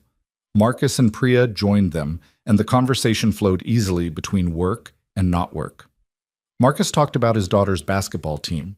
Priya shared a story about her parents' confusion over her career choice. Daniel mentioned Emma's determination to read all the Harry Potter books before her 8th birthday. Maya watched the dynamics, the easy camaraderie, the way they could shift from serious strategic discussion to gentle teasing without missing a beat. This was what she'd been missing at Zenith, the sense of being on a team instead of just in a company. The first testing participant arrived at 6:30. Her name was Carmen, 67 years old, managing diabetes and high blood pressure, fluent in Spanish but more comfortable in English. Marcus had briefed her on what they'd be doing, but Maya could see the nervousness in the way she held herself. Miss Carmen, Maya said, pulling up a chair beside her. Thank you so much for coming. We're going to show you something we're working on for Meridian Health, and I want you to know there are no right or wrong answers. We're not testing you, we're testing our design. If something doesn't make sense, that's our fault, not yours. Carmen relaxed slightly. Okay, I can do that. They walked her through the new prototype, such as it was, still rough and incomplete, but functional enough to convey the concept. Maya watched carefully as Carmen navigated the simplified entry point, tried to schedule an appointment, looked for her medication list. This button, Carmen said, pointing at the screen. It says, "What do you need today?" I like that. It's friendly. The old website, it just has all these menus, and I never know where to start. What would you want to do first, usually? Message my doctor. I have questions all the time, little things, and I don't want to bother calling the office. But I could never figure out how to send messages on the old system. Maya made a note. The messaging function needed to be more prominent in the simplified interface. They went through 5 more participants over the next 2 hours. An 81-year-old man who needed his daughter's help with technology, but managed fine once he understood the voice option concept. A 43-year-old woman managing care for both her aging mother and her son with autism, who lit up when she saw the caregiver dashboard. A Spanish-speaking patient who nearly cried with relief at seeing the language selection on the landing page instead of buried in settings. Daniel watched from the back of the room, taking his own notes. He didn't interrupt, didn't insert himself into the process. Just observed. By 9 p.m., they had pages of feedback. Most of it was positive. The adaptive interface concept resonated. The warmer tone worked. The simplified navigation helped people find what they needed. But there were problems too. The voice option wasn't intuitive enough. The caregiver dashboard was overwhelming with too much information at once. The prescription refill process still required too many steps. We can fix these, Priya said as they debriefed after the last participant left. Most of this is refinement, not fundamental rethinking. Agreed, Marcus said. The core concept is sound. We just need to smooth the rough edges. Daniel stood up from where he'd been sitting. Okay, here's tomorrow's plan. Priya and Jason, you focus on implementing the feedback from tonight. Maya and Rachel, you work on the demo presentation. We need to tell this story in a way that makes Meridian understand why this approach matters, not just what it does. Marcus and Lisa, you prepare backup materials, user quotes, data on adoption rates for similar interfaces, anything that supports the case for this direction. What about you? Priya asked. I'm going to call the Meridian CEO and give him a heads up that we're pivoting our approach. I'd rather have that conversation now than surprise him Thursday. What if he says no? Rachel asked. What if he wants to see the original prototype we promised? Then we show him both and let him decide which one actually solves his problem. Daniel checked his watch. It's late. Everyone go home. Get actual sleep. We've got one more day to pull this together. Maya gathered her things slowly, exhausted in a way that felt good, earned. She was almost to the elevator when Daniel called her name. Maya, hold on a second. She turned. He was standing in the doorway of the war room, backlit by the overhead lights, looking every bit the CEO she'd accused him of being. Except now she knew better. You did good work today, he said. Really good. The team responded to you. The users responded to you. I was right to bring you in. It's not done yet. No, but it will be. And when it is, when we land this client or don't land this client, I want you to know that I'm glad you're here. Even if we crash and burn Thursday, you made us better today. Maya felt something shift in her chest, some knot of anxiety loosening. Thank you. Don't thank me yet. Tomorrow's going to be worse. He smiled slightly. Go get some rest. James will pick you up at 7:30 a.m. Back at her hotel, Maya collapsed onto the bed, still fully dressed, too tired to even change. Her phone buzzed with a text from her best friend in L.A. How's New York? Did you get the job? Is the CEO as intimidating as you thought? Maya stared at the message for a long moment, trying to figure out how to answer. How to explain that yes, she'd gotten the job, but that wasn't even the important part anymore. How to describe Daniel Reed in a way that made sense.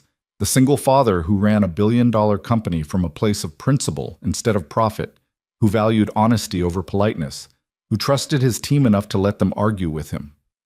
Finally, she just typed, "It's complicated. Tell you everything when I get back. Miss you."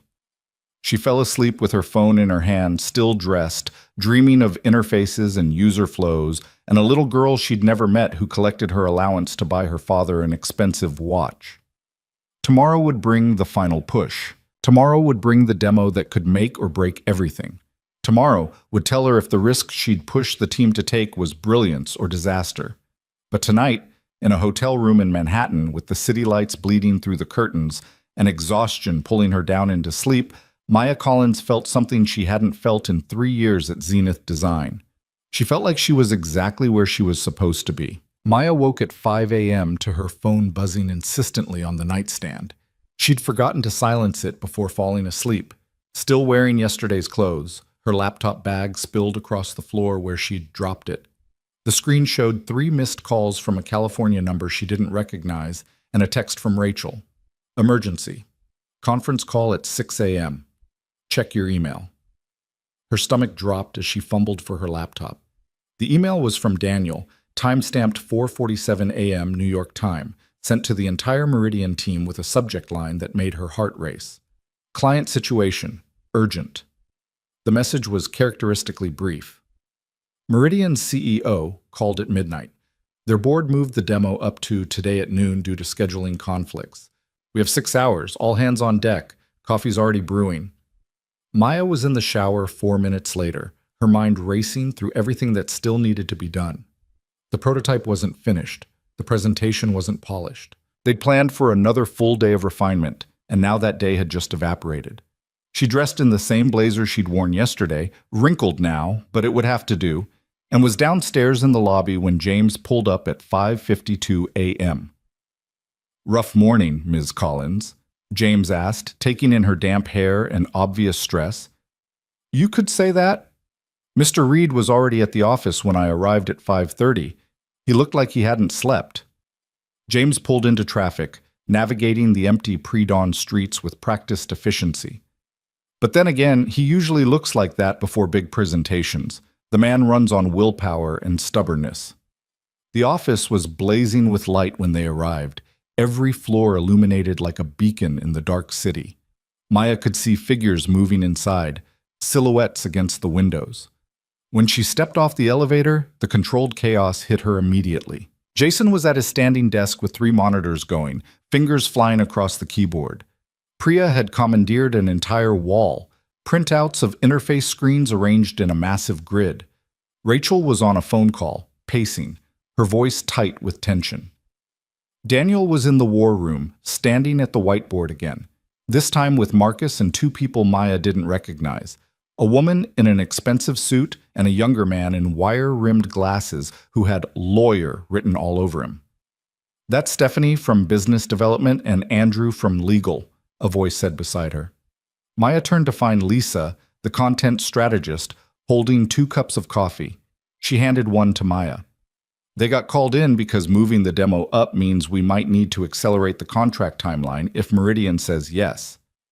And if they say no? Then we've just burned 6 weeks and a substantial amount of money on a pitch that goes nowhere. Lisa took a sip of her own coffee. No pressure or anything. The conference call at 6 a.m. was brutal in its efficiency. Daniel didn't waste time on pleasantries or panic. He simply laid out the situation. They had 6 hours to finalize a demo that had been scheduled for 30 hours from now. What could be done and what had to be cut? The voice interface, Jason said over the speakerphone, his voice grainy with exhaustion. I can't make it functional in time. We can show mock-ups, but it won't actually work. Can you make it work for one specific flow? Maya asked, an idea forming. Just the appointment scheduling flow. One clean demonstration that shows the concept, even if the rest is smoke and mirrors. A pause while Jason calculated. Maybe. It'll be hacky as hell on the back end, but if we're just doing a demo and not shipping it to production, I can probably rig something up. Do it, Daniel said. What else? They went through the list systematically. The caregiver dashboard would be shown as wireframes only, with the explanation that it was a Phase 2 feature. The adaptive interface logic would be demonstrated with preset user profiles rather than real-time adaptation. The Spanish language version would be fully functional because Lisa had worked through the night translating every piece of interface copy. The presentation itself, Rachel said, we've got slides, but they're rough.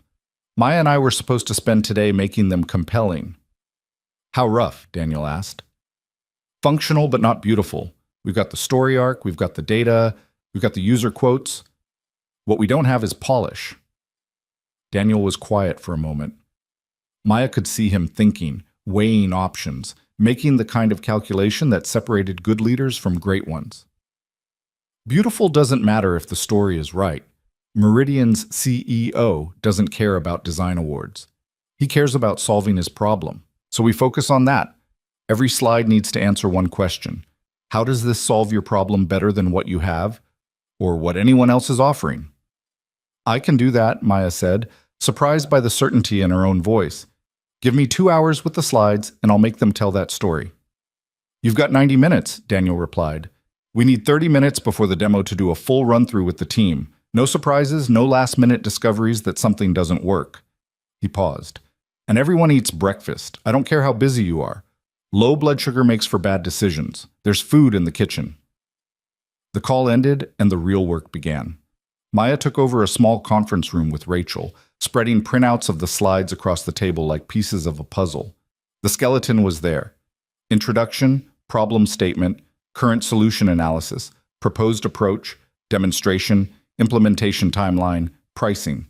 But it felt lifeless, corporate, the kind of presentation that could put an audience to sleep despite the revolutionary ideas it contained. What do we know about the CEO? Maya asked Rachel. Not from the research brief, from you. You've met him, right? Rachel nodded.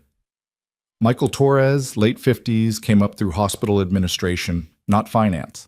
He actually worked as an emergency room nurse for 15 years before moving into management. He cares deeply about patient outcomes, gets visibly frustrated with technology that makes his staff's jobs harder. So he's not a tech guy. No, but he's not technophobic either. He just wants technology that actually works for the humans using it. He's got no patience for features that exist because they look good in a demo but fall apart in practice. Maya pulled out a red marker and started crossing out entire slides. Then we cut all of this. The competitive analysis, the technical architecture diagrams, the feature comparison matrix. None of that matters to him. That's half our presentation. It's half our presentation that doesn't answer his question. Maya started sketching on a blank piece of paper. Here's what he needs to see. Real patients struggling with the current system. Data on why they're struggling. Our solution demonstrated with those same patients succeeding, and a clear timeline for when his patients can actually have access to this. Rachel watched Maya work, a small smile forming. Daniel said you'd be good at this. When did he say that? Yesterday, after you left. He told the team that you had the ability to cut through complexity and find the thing that actually mattered. Said it was rare. Rachel pulled out her own laptop.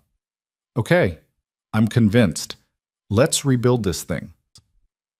They worked in focused silence for the next hour, interrupted only by Jason appearing at the door looking simultaneously exhausted and triumphant. I got the voice interface working, he announced. It's held together with duct tape and prayer, but it works for the appointment scheduling flow. One flow, one demonstration, and then we never speak of the code I just wrote ever again. You're a magician, Maya said. I'm a desperate man with a Red Bull 4 and a deadline. There's a difference. He collapsed into a chair. Are we actually going to pull this off? Ask me in 4 hours. By 9 a.m., the presentation had been rebuilt from the ground up. Instead of starting with Reed Solutions' credentials and capabilities, it started with Carmen, the 67-year-old woman from last night's testing, her quote displayed on screen. I wanted to message my doctor, but I could never figure out how. So I just stopped trying. The next slide showed the 9% adoption rate, then a simple question. What if the problem isn't your patients? What if it's your portal? The demonstration section had been completely reconceptualized. Instead of walking through features, they'd scripted it as a story. A patient named Maria, composite of their research participants, trying to complete 3 tasks: schedule an appointment, refill a prescription, and send a message to her doctor. First, they'd show her attempting these tasks on Meridian's current system, struggling, giving up. Then, the same tasks on Reed Solutions' new design, completing them easily in under 2 minutes. It's good, Rachel said, reviewing the final slides. It's really good, but Maya… What? You're presenting this, you and Daniel. Maya's head snapped up. What? No, I'm not. I'm barely even hired yet. This should be you and Daniel, or Priya, or… It should be the person who reconceptualized the entire approach and spent the last 90 minutes rebuilding this presentation to actually tell the right story. Rachel's voice was gentle but firm. That's you. And before you panic, Daniel already approved it. He said, and I quote, "She earned it." The next 2 hours were a blur of final preparations. The prototype was loaded onto 2 backup devices in case of technical failures. The demo script was rehearsed until Maya could run through it in her sleep. Priya did a final review of every screen to catch any lingering typos or visual inconsistencies. Marcus prepared printed handouts with the research data, user quotes, and implementation timeline. At 11:30 a.m., the team assembled in the war room for the final run-through. Daniel sat at the head of the table, his expression unreadable as Maya and Rachel walked through the presentation. She stumbled twice, once on a transition she hadn't fully memorized, once when she looked at Daniel and momentarily forgot her train of thought. But she pushed through, finding her rhythm, letting the story carry her. When she finished, silence filled the room. Then Daniel spoke. The transition between the problem statement and the solution introduction needs to be stronger. Right now, there's a gap where the audience might lose the thread. Add one slide that explicitly bridges them, something like, the solution isn't better training or clearer instructions, it's meeting patients where they are. Maya nodded, making the note. Otherwise, it's excellent. You're telling a human story, not a technology story. That's what Torres needs to hear. Daniel stood up. They'll be here in 20 minutes. Conference room A is set up with the video equipment. Stephanie will handle introductions.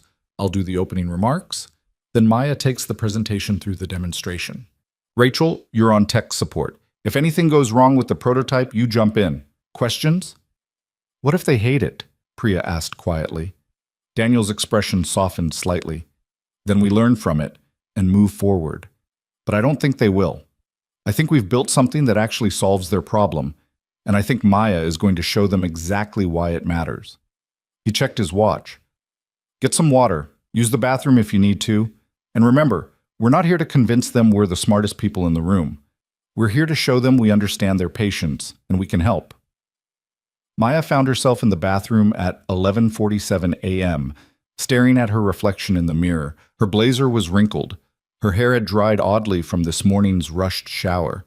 She had shadows under her eyes from 2 nights of minimal sleep. She looked nothing like the polished professional she'd imagined being for her first major presentation at a new company. But maybe that was okay. Maybe looking perfect mattered less than being prepared. The door opened and Rachel walked in. Pep talk time, or do you want to be alone? I don't know. I've never done anything like this before. Sure you have. You walked into a room of strangers yesterday and convinced them to scrap 6 weeks of work and start over. This is just the sequel. Rachel moved to the sink, washing her hands. Daniel doesn't put people in positions they can't handle. If you didn't think you could do this, you wouldn't be doing it. What if I freeze up? What if I forget everything? Then you take a breath, look at the screen, and remember why this matters. Not because of the contract or the money or the prestige.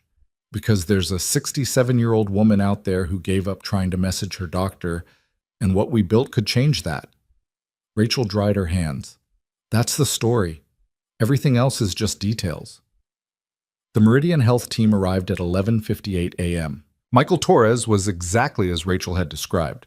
Late 50s, tired eyes, the bearing of someone who'd spent decades in hospitals and carried the weight of it.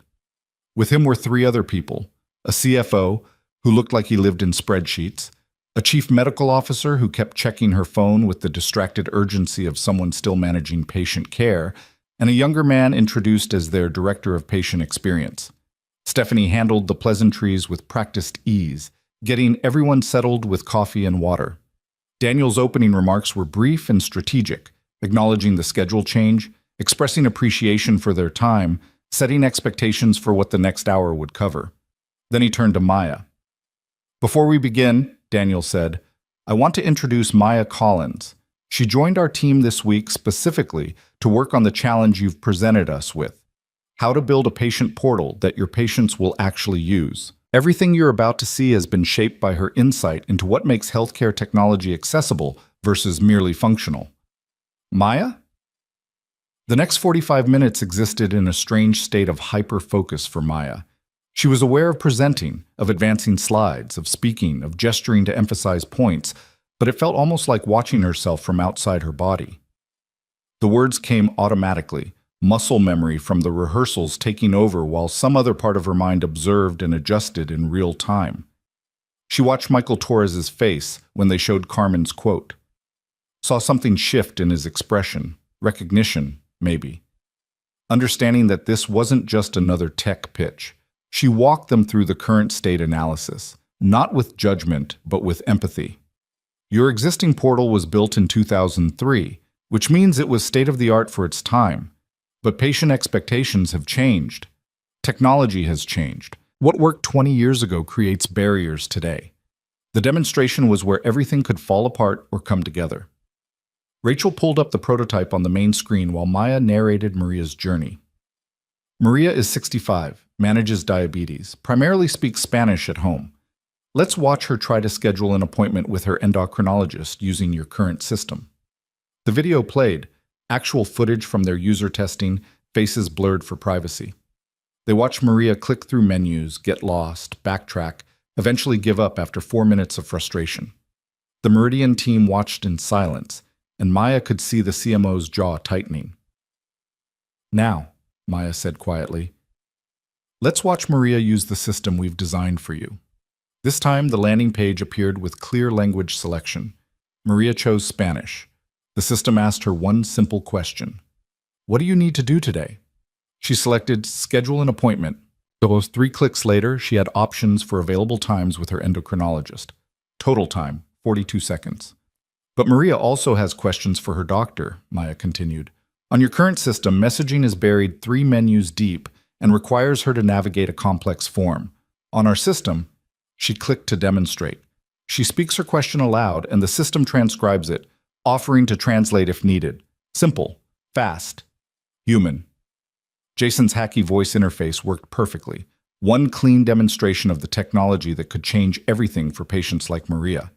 Maya saw the director of patient experience lean forward, actually interested now. The presentation moved into implementation timeline, pricing structure, support model. Maya let Rachel handle most of this section, jumping in only to emphasize points about user testing and iterative refinement. We're not proposing to build this once and walk away. We're proposing a partnership where we continuously learn from your patient's actual usage and improve the system based on real data, not assumptions. When they finished, Michael Torres sat back in his chair, silent. The CFO was making notes. The CMO was staring at the screen where Maria's successful appointment scheduling was still displayed. Finally, Torres spoke. "How many patients did you test this with?" 6 last night, Marcus answered, jumping in. "But our research base includes 200 current Meridian patients we interviewed over 3 weeks, plus ethnographic observation of 25 patients attempting to use your existing system in their homes." "And the voice interface? That's really functional?" Jason cleared his throat. "The demonstration you just saw is functional. Full implementation across all features would be part of the Phase 2 rollout, approximately 6 months post-launch. But the core technology works, as you saw." "Why didn't the other firms we talked to propose something like this?" the director of patient experience asked. He was looking at Maya. "We met with 4 other companies. They all proposed portals with more features, more integration points, more impressive technical capabilities. None of them showed us anything that looked like it was actually designed for our patients." Maya chose her words carefully. "Because most firms are selling you what they're good at building, not what your patients actually need. They're optimizing for technical complexity because that's how they justify higher prices. We're optimizing for human simplicity because that's how you get your patients to actually use the system." Torres was nodding slowly. "The 9% adoption rate, that's real, by the way. We pulled the numbers this morning. It's actually worse than 9% for patients over 60. It's closer to 4%, which means 96% of your senior patients are still calling your staff, creating workload that could be automated, missing opportunities for better care coordination." Daniel's voice was measured, not pushing, just stating facts. "The technology exists to change that. The question is whether you want a portal that looks impressive in screenshots or one that your patients will actually open." The CFO finally spoke up. "The pricing is aggressive, lower than 3 of the 4 proposals we received, actually. Why?" "Because we're not building custom architecture from scratch," Rachel answered. "We're using proven frameworks and focusing our development time on the interface layer where the real value is. That efficiency lets us offer better pricing while maintaining healthy margins." "And if it doesn't work?" the CMO asked, her tone challenging but not hostile. "If we launch this and adoption rates don't improve significantly?" Daniel leaned forward. "Then we haven't delivered on our promise, and we address it. Our contract includes adoption rate targets and penalties if we miss them. We're betting on this working because we've designed it based on what real patients told us they need. But if we're wrong, we own that." Torres looked at his team, some silent communication passing between them. Then he stood up, and Maya's heart sank, certain they'd failed, certain the presentation had missed some crucial element. But Torres wasn't walking out. He was moving to the window, looking out at the Manhattan skyline. "We've been trying to fix this problem for 5 years, he said quietly. 5 years of incremental updates, staff training sessions, patient education campaigns, and adoption rates have barely moved. You know why?" Nobody answered. "Because we've been treating it as a technology problem when it's actually a human problem. Our patients aren't stupid or resistant to technology. They're overwhelmed by systems that weren't designed for them." He turned back to face them. "I was an ER nurse for 15 years. I saw patients struggle with healthcare bureaucracy every single day. And now I'm the CEO, and I'm perpetuating the same damn struggle with a portal that makes simple tasks complicated." Maya held her breath. "I want to move forward," Torres said. "Not with a lengthy negotiation process or a pilot program. I want to get this in front of our patients as quickly as possible. What's the fastest, realistic timeline?" The room erupted in controlled chaos. Stephanie pulled out contract templates. Andrew started discussing legal review timelines. The CFO and Rachel dove into implementation schedules. Maya found herself standing to the side, slightly dazed, while the deal took shape around her. Daniel appeared at her elbow. "Congratulations," he said quietly. "You just landed your first major client." "We just landed them. The team built something good. You made them believe it was great. There's a difference." He handed her a bottle of water. "Drink this and breathe. The hard part hasn't even started yet." "What's the hard part?" "Delivering on everything we just promised." Daniel's expression was serious. "Torres is betting his reputation on this. If we fail, we don't just lose a client, we damage patient care for 43 hospitals. That's the weight you're carrying now." Maya felt the gravity of it settle on her shoulders. This wasn't just about winning a contract or proving herself or building her career. Real people, people like Carmen and Maria, were depending on them to get this right. The meeting wrapped up an hour later with handshakes and preliminary agreements and a follow-up call scheduled for Monday to finalize details. Torres pulled Maya aside as his team was gathering their things. "I saw your quote on the Reed Solutions website," he said. "Something about design being ethics in practice. I didn't really understand it until today." "I'm not sure I said that quite right," Maya admitted. "Maybe not word for word, but the principle holds. What you showed us today wasn't just good design. It was ethical design, design that respects the people using it." He extended his hand. "Thank you for that. My patients thank you." After they left, after the conference room had been cleared and the team had erupted in exhausted celebration and someone had ordered pizza that nobody had time to eat, Maya found herself back in the war room with Daniel. The whiteboard was still covered in yesterday's brainstorming, user flows and interface sketches and questions they'd answered through sheer determination. "I need to tell you something," Daniel said, erasing the board with slow, deliberate strokes. "About why I really hired you." Maya's stomach tightened. "Okay." "Your portfolio was excellent. Your references were glowing, but those weren't the deciding factors." He set down the eraser, turned to face her. "What made me choose you was a single line in your cover letter. You wrote, 'I'm tired of building products that serve business goals at the expense of user needs. I want to work somewhere that understands these don't have to be in conflict.'" I remember writing that. Most designers say they care about users, but when pressure comes, when deadlines loom or executives push for features or clients demand compromises, most designers fold. They tell themselves they're being pragmatic, that perfect is the enemy of good, that users will adapt. Daniel's voice was quiet but intense. "But you walked into this office, and on day one, you told us to scrap 6 weeks of work because it wasn't good enough for the humans using it. You risked the entire opportunity to do the right thing." "I didn't think of it as a risk. I just thought, that's my point. You didn't calculate the politics or worry about how it would look or try to soften the message. You saw the problem and you fixed it. That's what I need on this team. People who care more about being right than being comfortable." Maya didn't know what to say to that. She thought about the airport, about calling him arrogant, about every assumption she'd made and how wrong she'd been.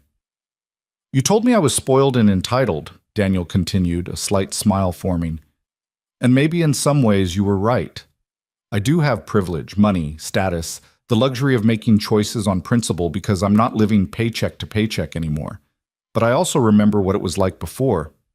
I remember being the person who couldn't afford to take risks, who had to choose between paying rent and buying groceries, who felt invisible in a system designed for people with resources. Is that why you do this? The ethical design stuff, the user focus, all of it?" "Partially, but mostly I do it because of Emma." He pulled out his phone, showed her a new photo. Emma at what looked like a doctor's office, holding a clipboard and looking very serious. She had her annual checkup last week. Afterward, we tried to log into her pediatrician's patient portal to see her growth charts. The interface was so convoluted that even I, someone who builds software for a living, couldn't figure it out. And I thought, if I can't navigate this, how is a single parent working 2 jobs supposed to? How is an elderly grandparent managing care for a grandchild supposed to? "So you make it better." "I try to. We try to." Daniel pocketed his phone. "That's what this company is for. Not to make me rich or famous or powerful. To build things that actually help people. And now you're part of that." The weight of the day was catching up with Maya. The early morning panic, the presentation, the celebration, this conversation. She felt exhausted and exhilarated and terrified all at once. "What happens now?" she asked. "Now you go back to your hotel and sleep for 12 hours. Tomorrow is Saturday, and you're not allowed to work. Sunday, we fly back to LA. Monday, you start officially, and then we have approximately 3 months to build and launch everything we just promised Meridian." Daniel headed for the door, then paused. "Oh, and you should probably find an apartment. Living in hotels gets old fast." "Daniel?" He turned back. "Thank you for taking a chance on me, for letting me present today, for—" She gestured vaguely at everything. "All of it. Don't thank me yet. In 3 months, when we're living in the office trying to hit our launch deadline, you might regret this decision." But he was smiling. "Get some rest, Maya. You earned it." She left the office at 8 p.m., stepping out into a New York night that felt different than it had 2 days ago. The city was the same noise, same crowd, same relentless energy, but she was different. She'd walked into this trip as someone auditioning for a job. She was leaving as someone who'd helped land the biggest contract of her career and proved she belonged. Her phone buzzed with texts from the team. "Rachel, you were amazing. Welcome to the family." Priya, "Drinks tomorrow night to celebrate? You're buying since you're the new hire." Jason, "Never doubt hacky code held together with hope and Red Bull. Also, you're pretty good at this presenting thing." And one from Daniel, sent 10 minutes ago. "Forgot to mention, Emma wants to meet you when you're back in LA. She heard me talking about the presentation and declared that anyone who helps sick people use computers must be very important and also probably nice. No pressure." Maya smiled, typing back, "Tell her I'd be honored. Fair warning, I know nothing about 7-year-olds. The response came immediately. "Neither did I when Emma was born. We'll figure it out together." Back at the hotel, Maya ordered room service, actual food, not just coffee and granola bars, and sat by the window watching the city lights. Tomorrow she'd sleep. Sunday she'd fly home. Monday her real job would begin, with all its impossible deadlines and enormous responsibility, and the weight of knowing that real patients were counting on them to get it right. But tonight, for just this moment, she let herself feel proud. Proud of the work, proud of the team, proud of standing in front of executives and telling a story that mattered enough to change minds. Her phone rang. Her mother, calling from the West Coast. Maya almost didn't answer, too tired to explain everything that had happened. But then she thought about Daniel, about how he FaceTimed with Emma every night no matter how exhausted he was, about making time for the people who mattered. She answered, "Maya, how's New York? Did you get the job?" "I got the job, Mom. And I think I might have found somewhere that's actually worth staying." They talked for an hour, about the presentation, about the team, about Daniel and his daughter, and the kind of company he was building. Her mother listened the way she always did, asking questions, celebrating wins, offering perspective. "You sound happy," her mother said finally. "Really happy. I haven't heard you sound like this in years." Maya thought about that. About the last 3 years at Zenith, about the slow erosion of excitement, about mornings when she'd had to force herself to go to work. "I think I am happy. Or at least I'm excited about what comes next. That's all we can ask for, sweetheart. I'm proud of you." After they hung up, Maya finally allowed herself to collapse into bed properly this time, changing into actual pajamas, setting an alarm for a reasonable hour, plugging in her phone. She fell asleep thinking about user flows and interface designs and a little girl who wanted to meet her. The hard part, as Daniel had said, hadn't even started yet. 3 months to build and launch a system that could change healthcare access for hundreds of thousands of patients. 3 months to prove that ethical design wasn't just a philosophy, but a practice. 3 months to show that she was worth the risk Daniel had taken on her. But as Maya drifted toward sleep in a Manhattan hotel room with tomorrow's possibilities stretching out ahead of her, she felt ready. Not confident, she was too realistic for that, but ready. Ready to work harder than she ever had.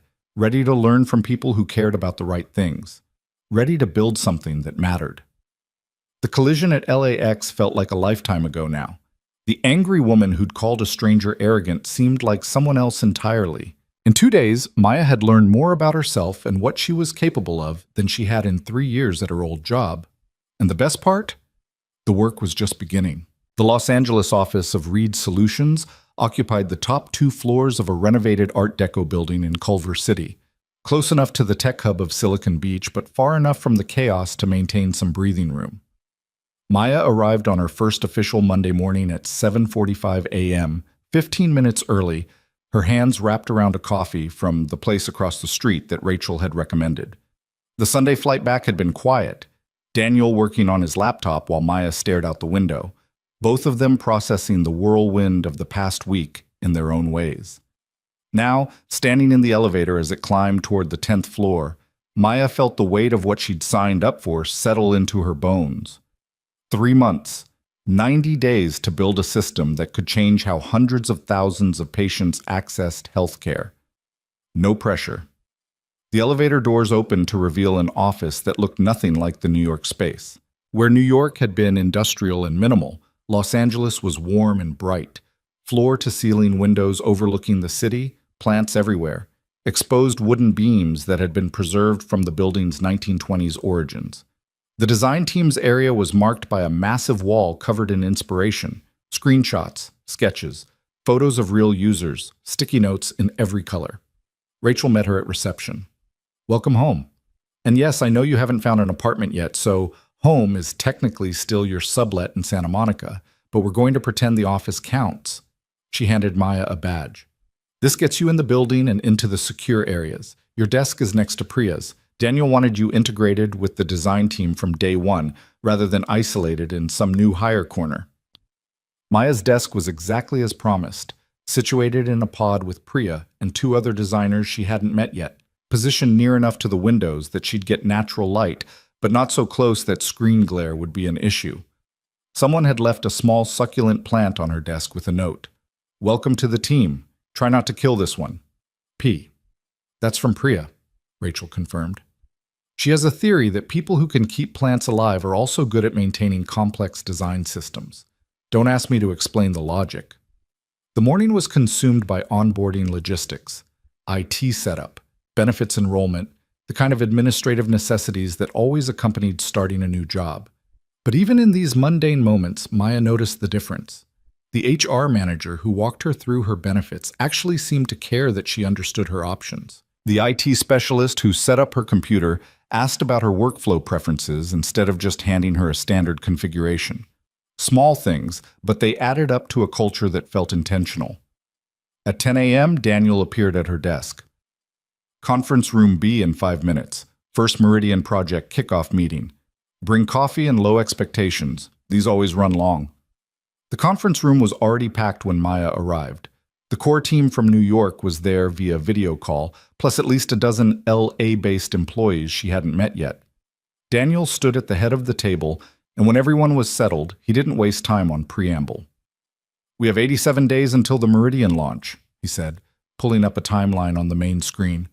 "That's not a lot of time to build what we've promised, so we're going to be very clear about priorities, very disciplined about scope, and very honest when something isn't working. This is not the project where we pretend everything is fine until the last minute and then panic. Understood?" Nods around the room. "Good. Maya, you're lead designer on this, which means you have final say on all UX decisions. Priya, you're supporting her and handling the visual design system. Jason, you're lead engineer. Rachel, you're product manager.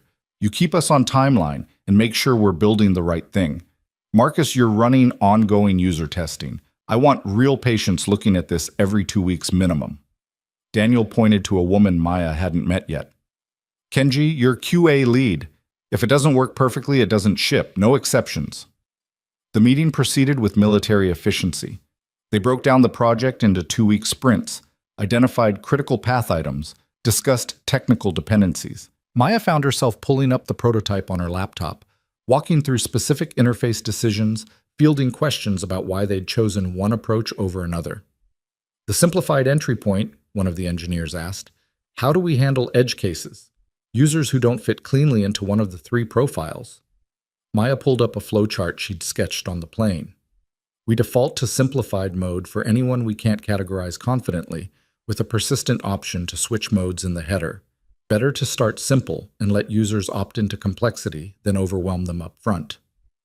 "What about accessibility testing? Kenji asked. The voice interface is great, but we need to validate it with actual users who have visual impairments, not just simulate it internally. Agreed, Marcus said. I've already reached out to the Foundation for the Blind about recruiting participants. We should have 5 to 8 testers available starting next week. The meeting ran for 2 hours, ending only when Daniel called time and reminded everyone they had actual work to do beyond talking about work. As people filtered out, Daniel caught Maya's arm. You handled that well. Direct answers, no hedging, willing to say, I don't know when you didn't know. That's exactly what this team needs from their lead designer. I feel like I'm faking it half the time. Everyone does. The difference is you're faking it while making good decisions. That's all leadership is. He glanced at his watch. I have a board call in 10 minutes, but lunch is at 12:30. Emma's school is 5 minutes away and she has early dismissal today for teacher conferences. I'm picking her up and bringing her here. You're still good to meet her? Maya's stomach did a small flip. Of course, is there anything I should know? Things 7-year-olds care about? Daniel smiled. She'll probably ask you 1,000 questions, most of which won't make sense. Just be honest with her. She can spot fake enthusiasm from a mile away. He headed toward his office, then turned back. Oh, and she's been practicing her handshake. She saw a video about professional greetings and decided it was very important. The morning disappeared into work, reviewing the design system Priya had started building, sketching refinements to the user flows, answering questions from engineers about specific interactions. Maya found herself falling into a rhythm, the kind of focused productivity she associated with her best days. Around her, the office hummed with the controlled chaos of a team hitting their stride. At 12:35, Maya heard a commotion near the elevators, a high, excited voice that could only belong to a child. Dad, you said we could get pizza. You promised pizza. I said we'd see if the team wanted pizza. That's different than promising. Daniel's voice, patient but firm. It's basically the same thing. Maya stood up from her desk, smoothing her shirt self-consciously, and walked toward the reception area. Emma Reed was exactly as she'd imagined from the photos. Dark hair and 2 braids, bright eyes that missed nothing, wearing jeans and a t-shirt that declared future marine biologist in bold letters. She was holding her father's hand but clearly straining against it, wanting to explore. When she saw Maya approaching, Emma immediately straightened up and stuck out her hand with the exaggerated formality of someone who'd been practicing. Hello, I'm Emma Reed. It's nice to meet you. Maya shook her hand seriously. I'm Maya Collins. Your dad told me you've been working on your professional greeting. I watched 3 videos. Did I do it right? Perfectly. Very impressive. Emma beamed, then immediately abandoned the formality. Dad said you help make websites that sick people can use. Are you a doctor? No, I'm a designer. I make computer programs easier to understand. That's important. My doctor has a computer program and it's really confusing. One time I tried to play a game on it while we were waiting, and I accidentally ordered something called a colonoscopy. Emma pronounced the word carefully, like she'd been practicing. Dad had to call and tell them it was a mistake.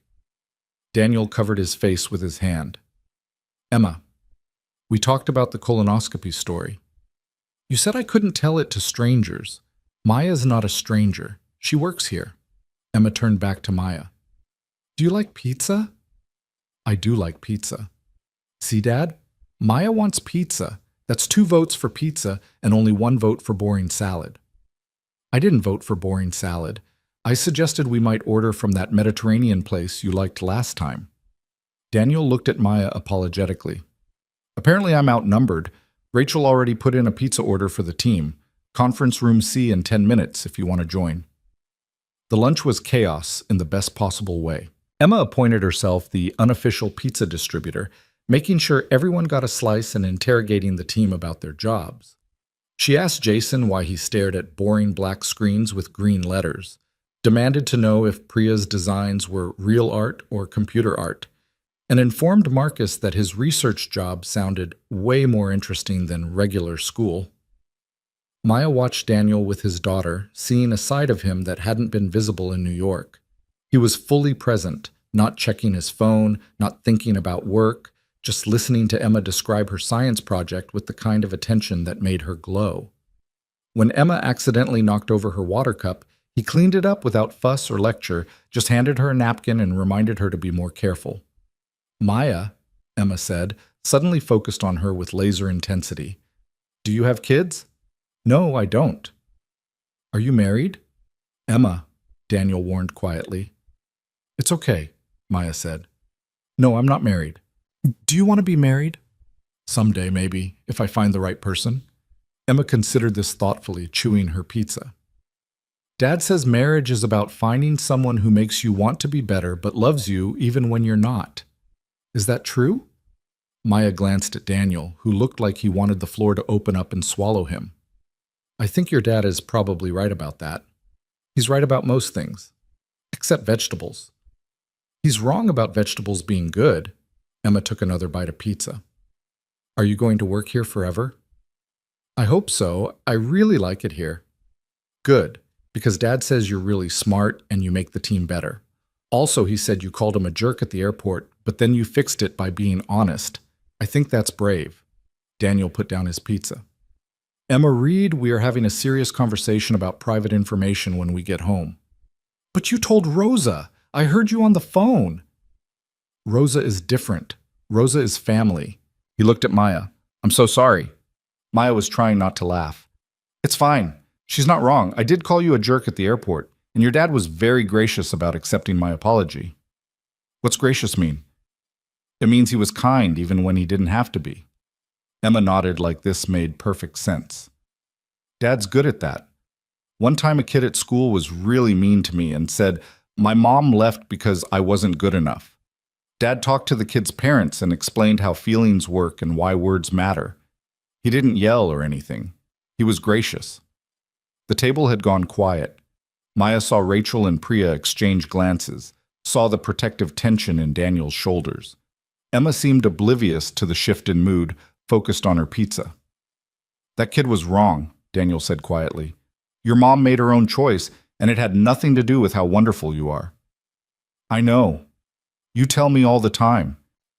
Emma looked up at her father with such uncomplicated trust that Maya felt something twist in her chest. Can I go see the plant wall? Priya said there's one by the windows. Stay where we can see you. Emma bounded off, and the conversation gradually resumed around them. But Maya couldn't stop thinking about what the child had said, about the casual cruelty of children and the weight Daniel carried in making sure his daughter knew she was loved, wanted, enough. After lunch, Emma settled at Daniel's desk with homework while he returned to his board call. Maya went back to her own desk, but her mind kept drifting. She thought about her own childhood, about two parents who'd loved each other and her brother with steady, unremarkable consistency. She'd never had to question whether she was wanted, never had to build her sense of self-worth from scratch, in the absence of someone who should have been there. At 3 p.m., her phone buzzed with a text from Daniel. Can you come to my office? She found him alone. Emma's homework spread across his desk alongside his own work. He looked tired in a way that went deeper than just lack of sleep. I'm sorry about earlier, he said without preamble. Emma doesn't have a filter yet. She says whatever she's thinking. She's 7. That's pretty normal. It's more than that. Daniel paused, choosing words carefully. When her mother left, Emma was too young to understand what was happening. For a long time, she thought it was temporary, that her mom would come back. And when she didn't, Emma needed an explanation that made sense. The not good enough narrative is something she constructed to explain the unexplainable. Have you tried therapy? We've been in family therapy for 3 years. It helps. But there's no quick fix for abandonment. She's going to carry it. Daniel's voice was matter-of-fact, but Maya could hear the pain underneath. All I can do is make sure she carries it, knowing she's loved completely, unconditionally, and that her worth isn't determined by someone else's inability to stay. Maya sat down across from him. For what it's worth, I think you're doing an incredible job. She's confident, curious, kind. Those don't happen by accident. Thank you for saying that. He rubbed his eyes. I didn't bring you in here to trauma dump. I wanted to talk about the project timeline. I got pushback from the board this morning about the accelerated schedule. They're concerned we're overpromising. Are we? Probably, but the alternative is playing it safe and delivering something mediocre on a comfortable timeline. I'd rather overpromise and scramble to deliver something great. Daniel pulled up a project plan on his monitor. But it means the next 3 months are going to be brutal. Long hours, weekend work, constant pressure. If you need to pull back, need more time to get settled in LA, I need to know now. Maya thought about her apartment search, about the boxes she still hadn't unpacked, about the life she'd left behind in her old job in Old City. I didn't come here to play it safe either. I know. But I also know what I'm asking. Rachel has a husband who understands the job. Priya's partner works in tech too. Jason is 26 and seems to run on energy drinks and optimism. But you just moved across the state. You're starting fresh. You probably want some kind of work-life balance. Do you have work-life balance? Daniel laughed, short and without much humor. I have Emma and I have work. Sometimes those overlap gracefully, like today. Sometimes they don't, and I have to choose. I usually choose Emma. Then I guess I don't need balance either. I need to build something that matters. Maya met his eyes. I'm in, whatever it takes. The weeks that followed blurred together in a haze of 16-hour days and constant iteration. The Meridian system took shape in pieces. The adaptive interface logic refined through endless testing. The visual design system built and rebuilt as they discovered edge cases. The voice interaction model improved every time they watched a user struggle with something they'd thought was obvious. Maya found herself living in the office more than her barely furnished sublet. She'd arrive at 7 a.m. and leave at 10 p.m., grabbing dinner from whatever delivery place the team had ordered from that night. On weekends, she'd meet Priya for working sessions at coffee shops, both of them too wired to stay home, but too tired to be productive in the formal office environment. Daniel was everywhere and nowhere, in meetings with Meridian stakeholders, on calls with the engineering team, reviewing design mock-ups at 11 p.m., and sending feedback that was always constructive, never critical. Maya noticed the way he managed pressure, how he absorbed stress from above so his team could focus on the work rather than politics. She also noticed the way he talked about Emma in every planning discussion. We can't schedule the client demo for the 15th. That's Emma's piano recital. I need to leave by 4 on Thursdays for Emma's soccer practice. The boundary was absolute. His daughter came first, always, and the team had learned to work around it rather than resist it. 3 weeks into the project, Maya was in the office at 8 p.m. when Emma appeared with Daniel, still in her soccer uniform, grass stains on her knees. Practice ran late and Rosa had a family emergency, Daniel explained, setting up Emma at the small table in his office. She's got homework and a book. We'll be out of here in an hour. But an hour turned into 2 when a critical bug was discovered in the appointment scheduling flow. Maya and Jason were deep in debugging mode, tracing the logic error, when Emma wandered over to Maya's desk. Are you fixing something? Emma asked, peering at the screen. We're trying to. There's a mistake in the code that makes it hard for people to schedule appointments. Like when I tried to schedule a colonoscopy? Maya couldn't help but smile. Exactly like that. Emma climbed into the empty chair next to Maya, watching the screen with serious concentration. What's all the colorful words? That's code. It's instructions for the computer, telling it what to do. Can I learn code? Absolutely. There are lots of programs for kids your age. Emma was quiet for a moment, then said, Maya, can I ask you something? Sure. Do you think my dad is lonely? The question hit Maya like a physical blow. She glanced over at Daniel's office where he was on a call, visible through the glass walls. Why do you ask that? Because he works all the time, and he doesn't have a lot of friends who aren't work people. And sometimes at night when he thinks I'm asleep, I hear him on the phone with Rosa talking about how hard it is to do everything by himself. Emma's voice was matter-of-fact, but her eyes were worried. I don't want him to be lonely because of me. Maya set down her stylus, giving Emma her full attention. Your dad isn't lonely because of you. You make his life better, happier. Being a parent is hard work, but that doesn't mean he wishes he wasn't doing it. How do you know? Because of the way he talks about you, the way his whole face changes when you walk into a room, the way he prioritizes your recitals and soccer games over everything else. Maya thought about how to make this clear to a 7-year-old. You know how you love certain things so much that even when they're hard, you still want to do them? Like soccer. I'm not very good, but I love it anyway. Exactly. Being your dad is like that for him. It's hard sometimes, but he loves it more than anything in the world. You're not the reason he's tired. You're the reason he keeps going. Emma seemed to consider this. Are you Dad's friend? Like a real friend, not just a work friend? I think so. I hope so. Good. He needs more of those. Emma hopped down from the chair. I'm going to go draw you a picture of a dolphin. That's my favorite animal this week. Maya watched her walk back to Daniel's office, feeling the weight of the conversation settle over her. When she looked up, she found Daniel watching her through the glass walls, his expression unreadable. He mouthed thank you, and Maya nodded, wondering what exactly he'd overheard. At 10 p.m., they finally isolated the bug, a missing validation check that Jason fixed in 15 minutes once they'd found it. Emma had fallen asleep on the couch in Daniel's office, her dolphin drawing half-finished on the table beside her. I'll carry her to the car, Daniel said quietly, lifting Emma gently. She stirred but didn't wake, her head resting on his shoulder. Thank you for talking to her earlier. Whatever you said, it mattered. She's worried about you. I know. She's always worried about me. Daniel adjusted his grip on Emma, supporting her weight with practiced ease. I keep telling her she's allowed to just be a kid, but she's convinced she needs to take care of me the way I take care of her. Maybe that's what family is, taking care of each other? Daniel was quiet for a moment. Yeah, maybe it is. He headed toward the elevator, then turned back. Go home, Maya. Get some sleep. Tomorrow's going to be intense. We've got user testing with the accessibility group, and I need you sharp.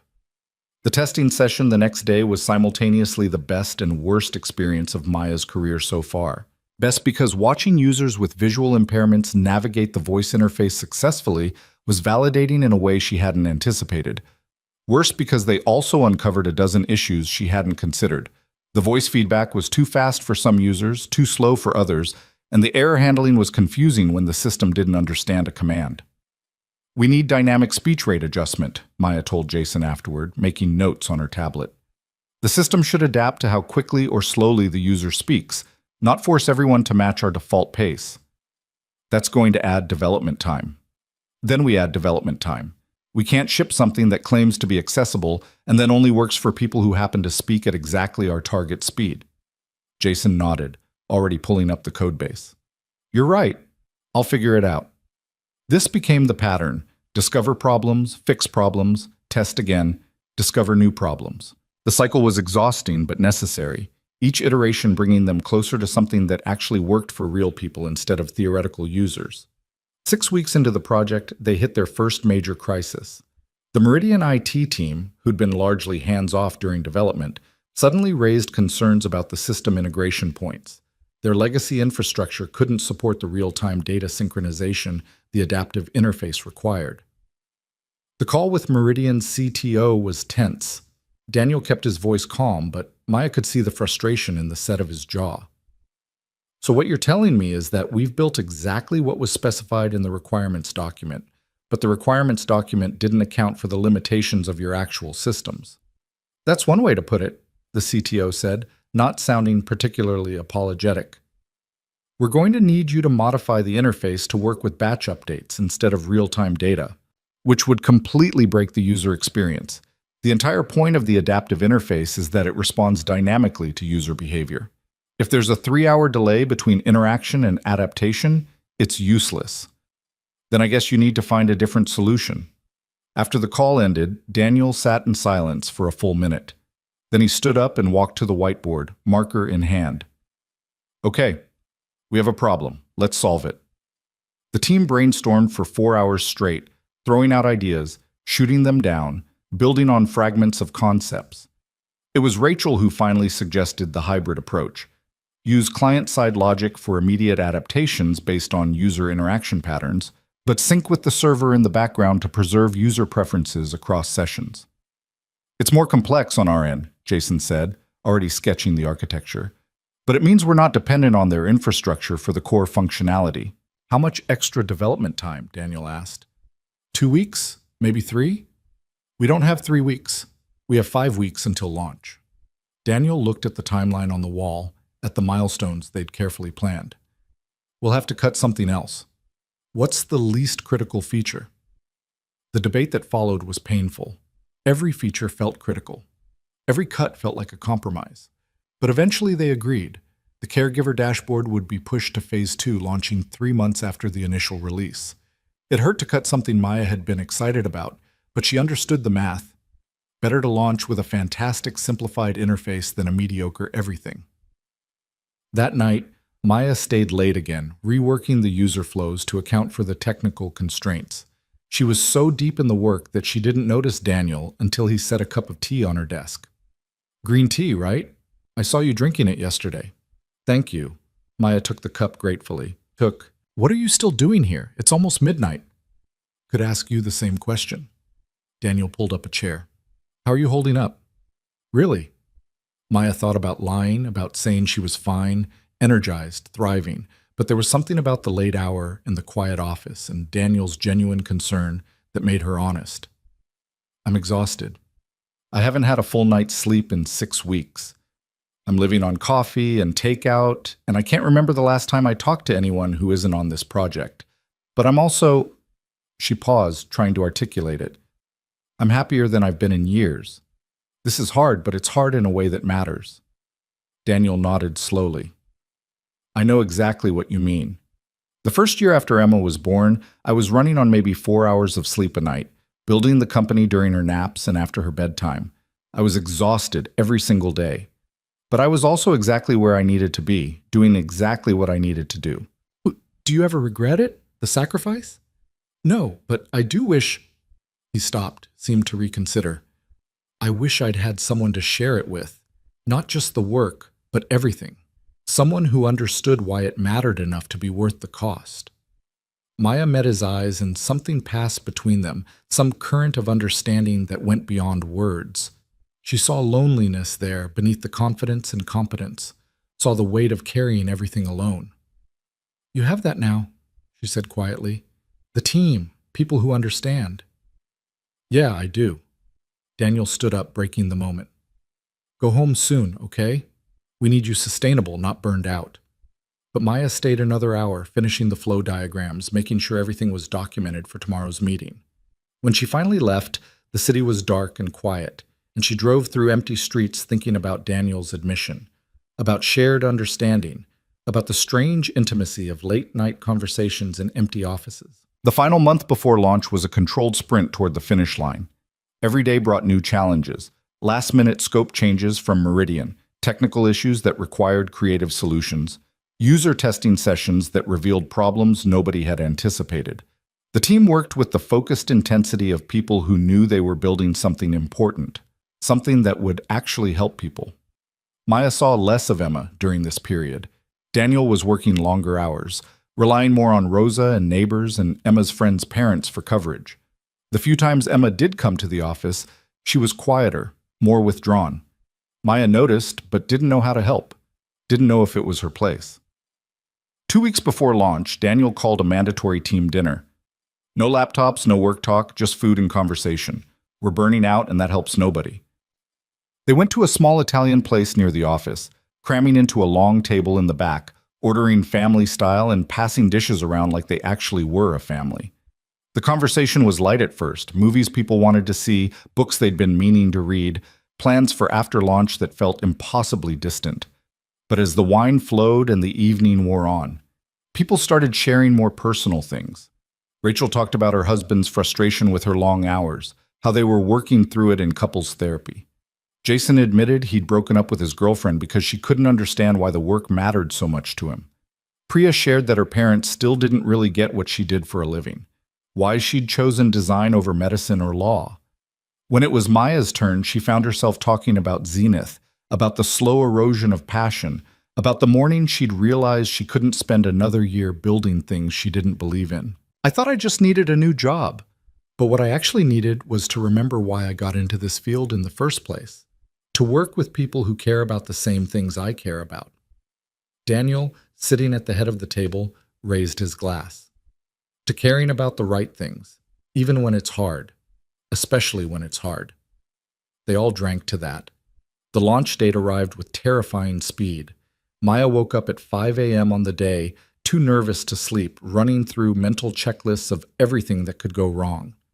The system would go live at noon Eastern Time, rolled out gradually to Meridian's patients starting with a small pilot group and expanding over 48 hours. The team assembled in the war room to monitor the launch in real time. They'd built dashboards to track adoption rates, error rates, user flows, completion times for key tasks. Daniel had ordered lunch for everyone and threatened to personally confiscate any laptop used for anything other than monitoring. At noon exactly, they flipped the switch. For the first hour, adoption was slow. Just the pilot group, a few hundred users, mostly accessing the system to poke around and see what was new. Error rates were within acceptable ranges. Completion times looked good. Then, at 1:30 p.m., something strange happened. The adoption curve suddenly spiked. "What is that?" Rachel asked, staring at the dashboard. "We weren't supposed to expand beyond the pilot group until tonight." Marcus pulled up the usage data. "It's organic growth. Pilot group users are telling other patients about the system. Look, we're getting direct URL access from people who got the link from someone else." Maya watched the numbers climb, barely able to breathe. This was it, the moment of truth. Either the system would work for real users in real conditions, or it would collapse under pressure, and they'd spend the next month in damage control. By 3 p.m., they had their answer. The system wasn't just working, it was working beautifully. Error rates stayed low. Completion times for key tasks were actually better than their testing benchmarks, and the feedback coming through the optional survey system was overwhelmingly positive. Daniel's phone rang at 3:45. He answered, listened, then smiled. A genuine, unguarded smile that transformed his entire face. "Michael, that's wonderful to hear. Yes, the team will be thrilled. Thank you for calling." He hung up and turned to face the room. "That was Torres. Their call center volume is down 32% compared to last Tuesday. Patients are actually using the portal instead of calling. It's working." The room erupted in cheers, in hugs, in relieved laughter. Maya found herself crying without quite knowing why. Exhaustion, joy, relief, all of it mixed together. Priya hugged her, then Rachel, then even Jason, who normally avoided physical contact. Daniel caught her eye across the room and mouthed, "You did it." Maya shook her head and mouthed back, "We did it." The celebration continued into the evening. Someone ordered champagne. Someone else ordered pizza. Emma's influence had clearly spread through the team. They toasted to their success, to the users whose lives would be a little easier now, to the 3 months of brutal work that had actually paid off. Maya slipped out onto the office balcony around 8 p.m., needing a moment of quiet. The city stretched out below her, lights beginning to twinkle in the gathering dusk. She'd done it. She'd helped build something that mattered, something that would actually help people. The weight of it, the reality of it, felt almost too big to hold. The door opened behind her. Daniel stepped out, 2 bottles of water in his hands. He offered her one. "You needed air too?" Maya asked. Something like that. Daniel leaned against the railing beside her. "I want to tell you something about why I pushed so hard on this project, why I was willing to bet everything on an accelerated timeline." Maya waited. 3 years ago, my mother had a stroke. She survived, but her recovery required coordinating care across multiple specialists, tracking medications, managing appointments. The patient portal her healthcare system used was... He paused. It was exactly the kind of system we just replaced. Confusing, frustrating, designed by people who'd never actually tried to use it while scared and overwhelmed and desperate for help. "I'm so sorry." She's okay now. Fully recovered, living her best life, spoiling Emma whenever she gets the chance. But watching her struggle with that system, watching her give up and just call the office every time because the portal was too complicated, that stuck with me. And when Meridian came to us, when I saw their patient demographics, I saw my mother, I saw Emma's grandmother, and I knew we had to get this right. Maya felt the pieces click into place. The passion, the urgency, the unwillingness to compromise. This had never been just another contract for Daniel. It had been personal. "Thank you for telling me that," she said. "Thank you for making it work, for pushing the team, for refusing to settle, for caring enough to rebuild things when they weren't right." Daniel turned to face her. "I meant what I said in New York. You made us better. This wouldn't have happened without you." Maya opened her mouth to respond, but the balcony door burst open and Emma came running out, Rosa trailing behind apologetically. "Dad, you did it!" Rosa told me the website launched and it's working and people are using it. Emma threw herself at Daniel, who caught her easily, lifting her up despite the fact that she was getting too big for it. We did it, Daniel corrected. The whole team, including Maya. Emma turned to Maya, still in her father's arms. Did you make it so people don't have to be confused anymore? I tried my best. That's really important. Dad always says helping people is more important than making money. Your dad is right about that. They stood there for a moment, the three of them on the balcony, the celebration continuing inside, the city lights spreading out below. Maya felt something shift in her chest, some sense of belonging she hadn't even realized she'd been searching for. This was what mattered, not the prestige or the salary or even the professional validation, though all of that was nice. What mattered was building things with people who cared about the right things. What mattered was making a difference.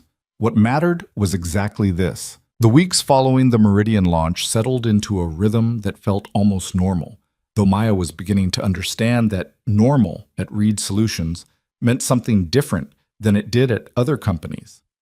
The system was performing beyond expectations, adoption rates climbing steadily, patient satisfaction scores higher than anything Meridian had seen before, call center volume down by 48%.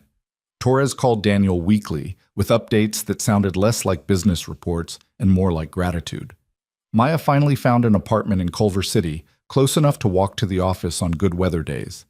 She unpacked the boxes she'd been living out of for 3 months, hung pictures on walls, bought actual furniture instead of the minimalist setup she'd been surviving with. It felt like planting roots, like committing to this new life she'd stumbled into. The team dynamic had shifted too. There was an ease now that came from having survived something difficult together, from having bet everything on an idea and watched it succeed. Rachel invited Maya to dinner with her husband. Priya added her to a group chat where the designers shared inspiration and terrible puns in equal measure. Even Jason, who Maya had initially pegged as a solitary coder, started joining the team for lunch instead of eating at his desk.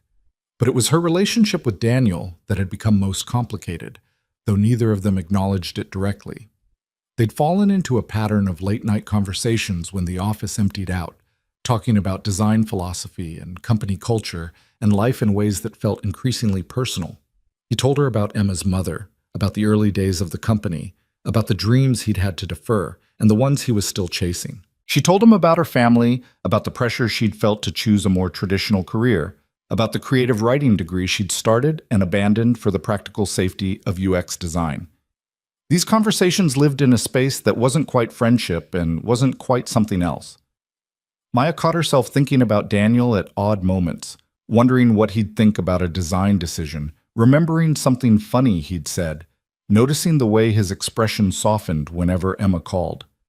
She told herself it was just professional admiration, just the natural connection that came from working closely with someone who understood what mattered.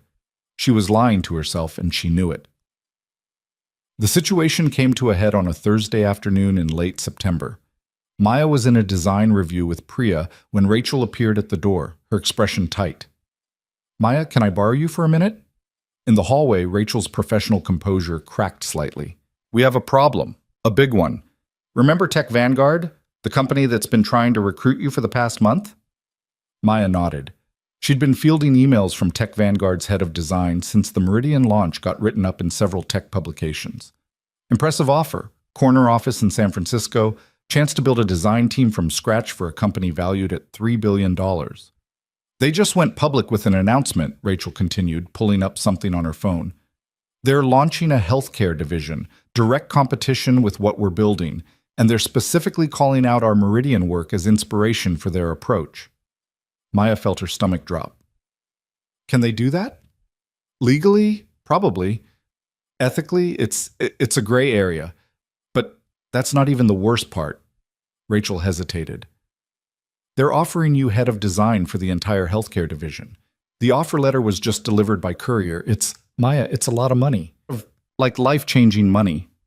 Back at her desk, Maya opened the thick envelope that had been left for her. The offer was even more aggressive than Rachel had implied. Triple her current salary. Equity package worth potentially millions if Tech Vanguard's growth continued. Immediate leadership role overseeing a team of 40 designers.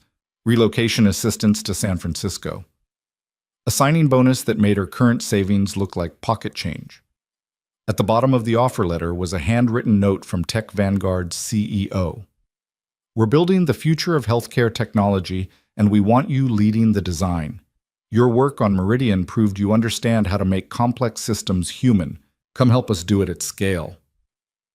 Maya stared at the letter for a long time, her mind racing. This was everything she'd thought she wanted when she'd left Zenith. Prestige, money, influence, the chance to shape an entire division's design philosophy. A year ago, she wouldn't have hesitated. But that was before Reed Solutions, before Meridian, before she'd learned the difference between building a career and building something that mattered. She found Daniel in his office, on a call with someone about Emma's school fundraiser. He saw Maya's expression and quickly wrapped up the conversation. What happened? Maya handed him the offer letter, watched his face as he read it, saw the moment comprehension hit, followed immediately by something that looked like resignation. This is a good opportunity, he said quietly, setting the letter down. Major leadership role, significant compensation increase, chance to work at scale. You should seriously consider it. You want me to leave? I want you to make the choice that's right for your career, even if... He stopped, seemed to reconsider. Even if it's not the choice I'd prefer. Maya sat down across from him. Why would Tech Vanguard do this? Launch a healthcare division right after we succeed with Meridian? Can't be coincidence. It's not. They've been watching us for months, waiting to see if our approach would work before committing resources to the space. Daniel's voice was matter-of-fact, but Maya could hear the frustration underneath. It's a classic move. Let the smaller company take the risk and do the hard work, then swoop in with more money and resources to dominate the market. That's legal, frustrating, part of how the industry works. He looked at the offer letter again. They're smart to go after you specifically. You were the key to making Meridian work. With you leading their design team, they could replicate our success faster than we can scale it.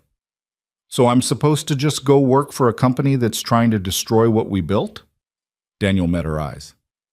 You're supposed to do what's best for your career and your future. That might mean going somewhere with more resources, more opportunity, more financial security. There's no shame in that.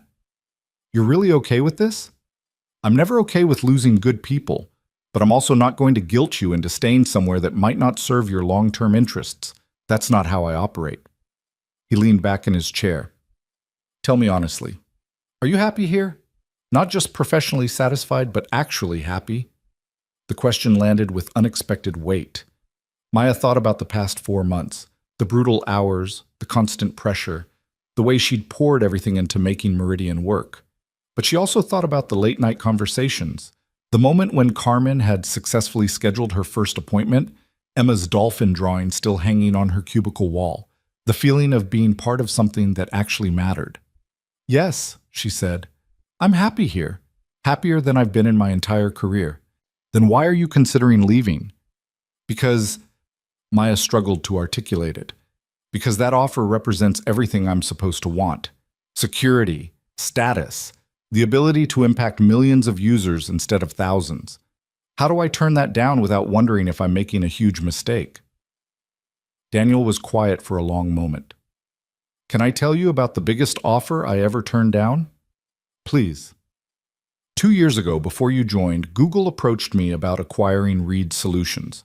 Not just the technology, the whole company, the team, everything. They wanted to fold us into their healthcare initiatives, give everyone positions at Google, pay me enough money that Emma's grandchildren wouldn't have to work. The offer was absurd, life-changing, impossible to refuse. But you did refuse it. I did, because I realized that what they were buying wasn't actually Reed Solutions. It was the appearance of Reed Solutions. They wanted the press coverage, the feel-good story about acquiring a company that cared about users. But once we were absorbed into their structure, once we had to answer to their priorities and timelines and quarterly earnings targets, we'd become exactly what we'd been trying to be different from. Daniel pulled out his phone, showed Maya a photo of Emma at her kindergarten graduation. And I thought about explaining to Emma why I'd sold the company I'd been building since she was born. What lesson that would teach her about commitment, about values, about doing work that matters versus doing work that pays. So you turned it down. I turned it down. And you know what? Some days I wonder if it was the right choice. Some days when I'm stressed about payroll or worried about competition or exhausted from juggling Emma and work, I think about that Google money and wonder what my life would look like if I'd taken it. He set the phone down. But then I come to work and see what we're actually building, see the impact we're having, see the team we've created where people can do their best work without compromising their values. And I remember why I said no. Maya understood what he was really saying. This isn't about the money.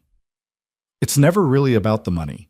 It's about who you want to be and what you want to build, and whether you're willing to bet on the harder path because it aligns with what you actually believe.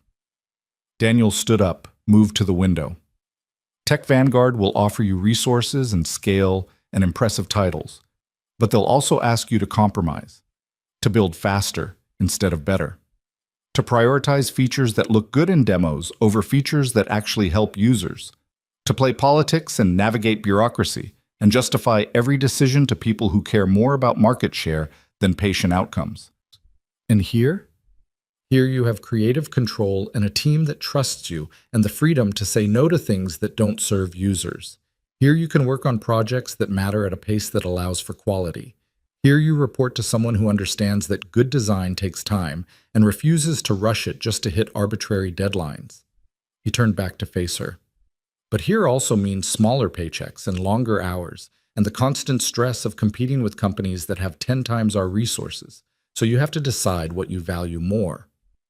Maya looked at the offer letter still sitting on Daniel's desk. All those zeros, all that prestige, all that potential. Then she thought about Carmen's face when she'd successfully messaged her doctor for the first time, about Emma asking if Maya was her dad's friend, about the late-night conversations that had become the best part of her work week. "I need to think about it," she said finally. "Take all the time you need. The offer doesn't expire for 2 weeks." Daniel's expression was carefully neutral, but Maya thought she saw something vulnerable in his eyes. "Whatever you decide, I want you to know that you've already made a huge difference here. To the work, to the team, to—" He stopped. "To everything." That night, Maya couldn't sleep. She lay in her new apartment, staring at the ceiling, running calculations in her head. The Tech Vanguard offer would let her pay off her student loans immediately, buy a house instead of renting, build savings that would provide real security. She'd be set for life. But she'd also be in San Francisco instead of Los Angeles, working for a company she didn't particularly admire, building products for shareholders instead of users. And she'd be leaving behind the team that had become something close to family, the work that had rekindled her passion for design, and the man who'd challenged her to be better while accepting her exactly as she was. She called her mother at midnight, not caring about the late hour. "Maya, what's wrong? I got offered a job, a really, really good job, and I don't know what to do."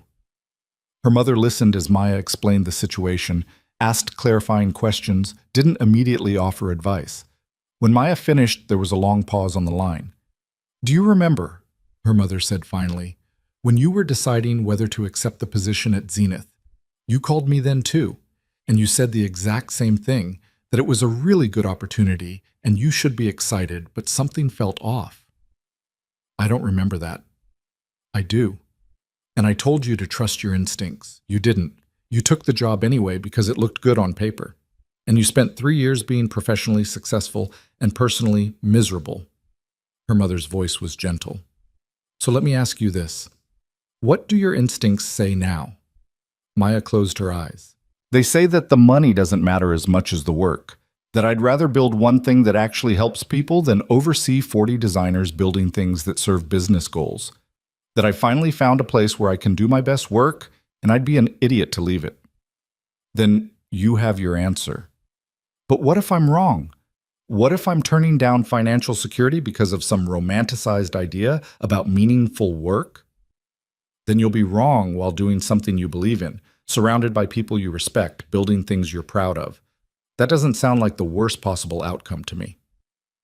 They talked for another hour about fear and security and the difference between a career and a calling.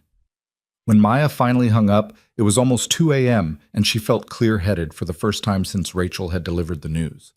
She drafted her response to Tech Vanguard that night, short and professional. Thank you for the generous offer. After careful consideration, I've decided to remain with Reed Solutions, where I can continue doing work that aligns with my values and vision for ethical design. I wish you success with your healthcare initiatives. She didn't send it immediately. Sat with it for 2 days, reading and rereading, making sure she wasn't making an emotional decision she'd regret. But every time she imagined accepting the Tech Vanguard offer, she felt a hollowness in her chest. And every time she imagined staying at Reed Solutions, she felt something that might have been relief, or might have been joy, or might have been both. On Saturday morning, she hit send.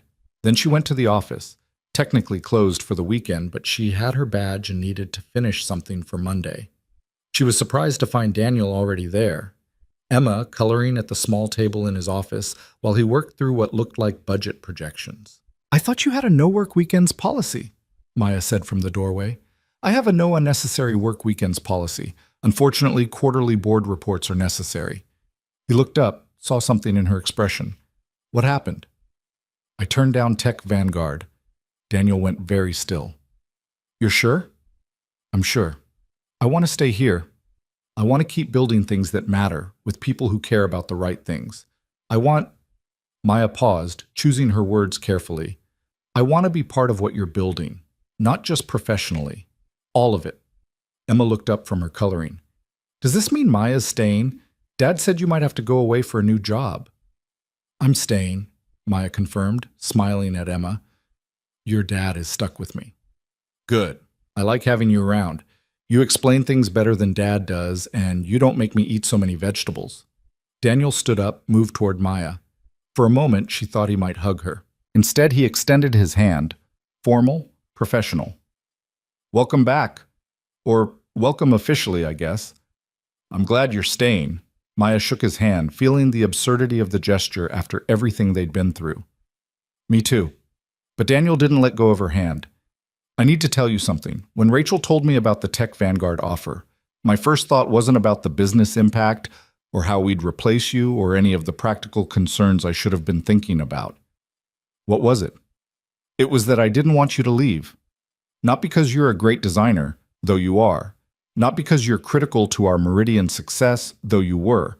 But because over the past 4 months you've become—" He stopped, seemed to struggle with the words. "You've become someone I look forward to seeing every day. Someone I want to share victories and frustrations with. Someone who makes even the hard days feel worthwhile." Maya's heart was pounding so hard she was certain he could hear it. "Daniel, I'm not saying this to pressure you or make things complicated. I'm saying it because you deserve to know that staying isn't just a professional decision for me. It's personal. And if that makes you uncomfortable or changes how you feel about working here, I understand, but I needed you to know." "Dad," Emma said from across the room, not looking up from her coloring, "are you telling Maya you like her? Because you're being really confusing about it." Daniel laughed, short and surprised. "Yes, Emma, I'm telling Maya I like her. Very eloquently, apparently." "You should just say that then. Maya's smart. She can figure out the rest." Emma went back to her coloring, completely unconcerned with the massive revelation she'd just facilitated. Maya looked at Daniel, really looked at him, saw the vulnerability in his expression, the hope mixed with fear, the way he was holding himself carefully still, like he was braced for rejection. She thought about all the late-night conversations, all the moments when their hands had brushed reaching for the same document, all the times she'd caught him watching her with an expression she hadn't wanted to analyze too closely. "I like you too," she said quietly. "I have for a while. I just didn't think— you're my boss and Emma's dad, and you have so much going on already. I didn't want to complicate things." "Things are already complicated. We might as well be honest about it." Daniel still hadn't let go of her hand. "But I also need to be clear about something. Emma comes first. Always. That's non-negotiable. If you and I explore this, whatever this is, she has to be part of the equation. Her stability, her happiness, her needs. I can't have someone in my life who isn't ready for that." Maya thought about Emma's worry that her father was lonely, about the dolphin drawing, about the way the little girl had appointed herself Maya's friend with the casual confidence of someone who knew she was loved and could therefore love freely. "I understand that. And honestly, Emma's part of why I'm staying. She's part of what makes this feel right. Maya squeezed Daniel's hand. But I also need to be clear about something. I don't have experience with this, with dating someone with a child, with being part of someone's family. I'm going to make mistakes. I make mistakes all the time. Last week I forgot to sign Emma's field trip permission slip, and she missed the museum trip she'd been excited about for weeks. I felt terrible. Daniel smiled slightly. We'll figure it out together. No expectations, no pressure, just seeing where this goes. Dad? Emma called again. Can Maya stay for lunch? We could order from that place with the good pasta. That depends, Daniel said, finally releasing Maya's hand. Does Maya want to spend her Saturday having lunch with a 7-year-old who will absolutely ask 1,000 questions about everything? Maya pretended to consider it seriously. Will there be good pasta? The best pasta. Then yes, I want to stay. Lunch turned into the afternoon, which turned into Emma declaring that they should watch a movie, which turned into Daniel ordering dinner because nobody wanted to cook. They ended up on the couch in Daniel's office, Emma between them, half watching the movie and half narrating her own version that was substantially more interesting than the actual plot. Maya watched Daniel with his daughter, saw the easy affection, the patient answers to endless questions, the way he could discipline without harshness, and set boundaries without rigidity. She saw the life he'd built from nothing but determination and love. And she felt something settle in her chest that might have been contentment, or might have been belonging, or might have been the beginning of something she didn't have words for yet. Maya, Emma said during a quiet moment in the movie, if you and Dad are going to be together, does that mean you'll come to my piano recital next month? Emma, Daniel said, his voice carrying a warning, we talked about this. Maya and I are friends who might become more than friends eventually. That's different than being together. But you like each other, you said so, and you hold hands. That means you're together. Emma's logic was unassailable in the way that 7-year-old logic often was. Maya caught Daniel's eye over Emma's head and saw the mix of embarrassment and amusement there. I'd love to come to your piano recital, she told Emma, whether your dad and I are together or not. Okay, good. Because I'm playing a really hard song and I want you to see how good I am. The months that followed were strange and wonderful and occasionally terrifying. Maya and Daniel dated in the spaces between work and parenting, late dinners after Emma went to bed, weekend breakfasts when Rosa could watch Emma for a few hours, stolen moments in the office when meetings ran short and no one else was around. They were careful, deliberate, taking things slowly in a way that felt respectful to everyone involved. Emma adjusted with remarkable ease, accepting Maya's presence in their lives as naturally as she seemed to accept everything. She drafted Maya in to help with homework, demanded her opinion on outfit choices, invited her to soccer games and school events. Maya learned to braid hair, to negotiate vegetable consumption, to explain complex topics in 7-year-old terms. She made mistakes, forgot about early dismissal days, bought the wrong snacks, didn't understand the social dynamics of second-grade friendships. But Emma was forgiving in the way children are when they feel fundamentally secure. At work, the team handled the situation with impressive professionalism.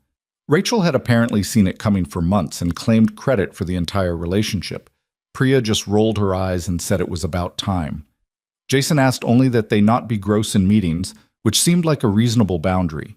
The Meridian system continued to exceed expectations, leading to 3 more healthcare clients approaching Reed Solutions about similar projects. The company was growing, carefully and deliberately, building a reputation for ethical design that actually worked. Daniel promoted Maya to Director of User Experience, making official what had been functionally true for months. 6 months after the Meridian launch, on a Saturday afternoon in March, Maya found herself in Daniel's backyard watching Emma practice soccer drills with single-minded determination. Daniel was grilling vegetables. He'd finally convinced Emma to eat them if they were fancy grilled instead of boring steamed, and periodically shouting encouragement to his daughter. This is nice, Maya said, accepting the glass of wine Daniel handed her. Domestic, normal. Is that a good thing or a bad thing? Good, definitely good. I spent so many years chasing the next big thing, the next promotion, the next accomplishment. I forgot that sometimes the best thing is just... She gestured at the scene in front of them. This, being present, being part of something real. Daniel pulled her close, kissed the top of her head. For what it's worth, I'm glad you chose this. Chose us. I know it wasn't the easy choice. The easy choice would have been taking the Tech Vanguard money and the impressive title and the San Francisco penthouse. This is the right choice. There's a difference. Emma scored on the practice goal she'd set up and immediately turned to make sure they'd been watching. They both cheered, gave her enthusiastic thumbs up.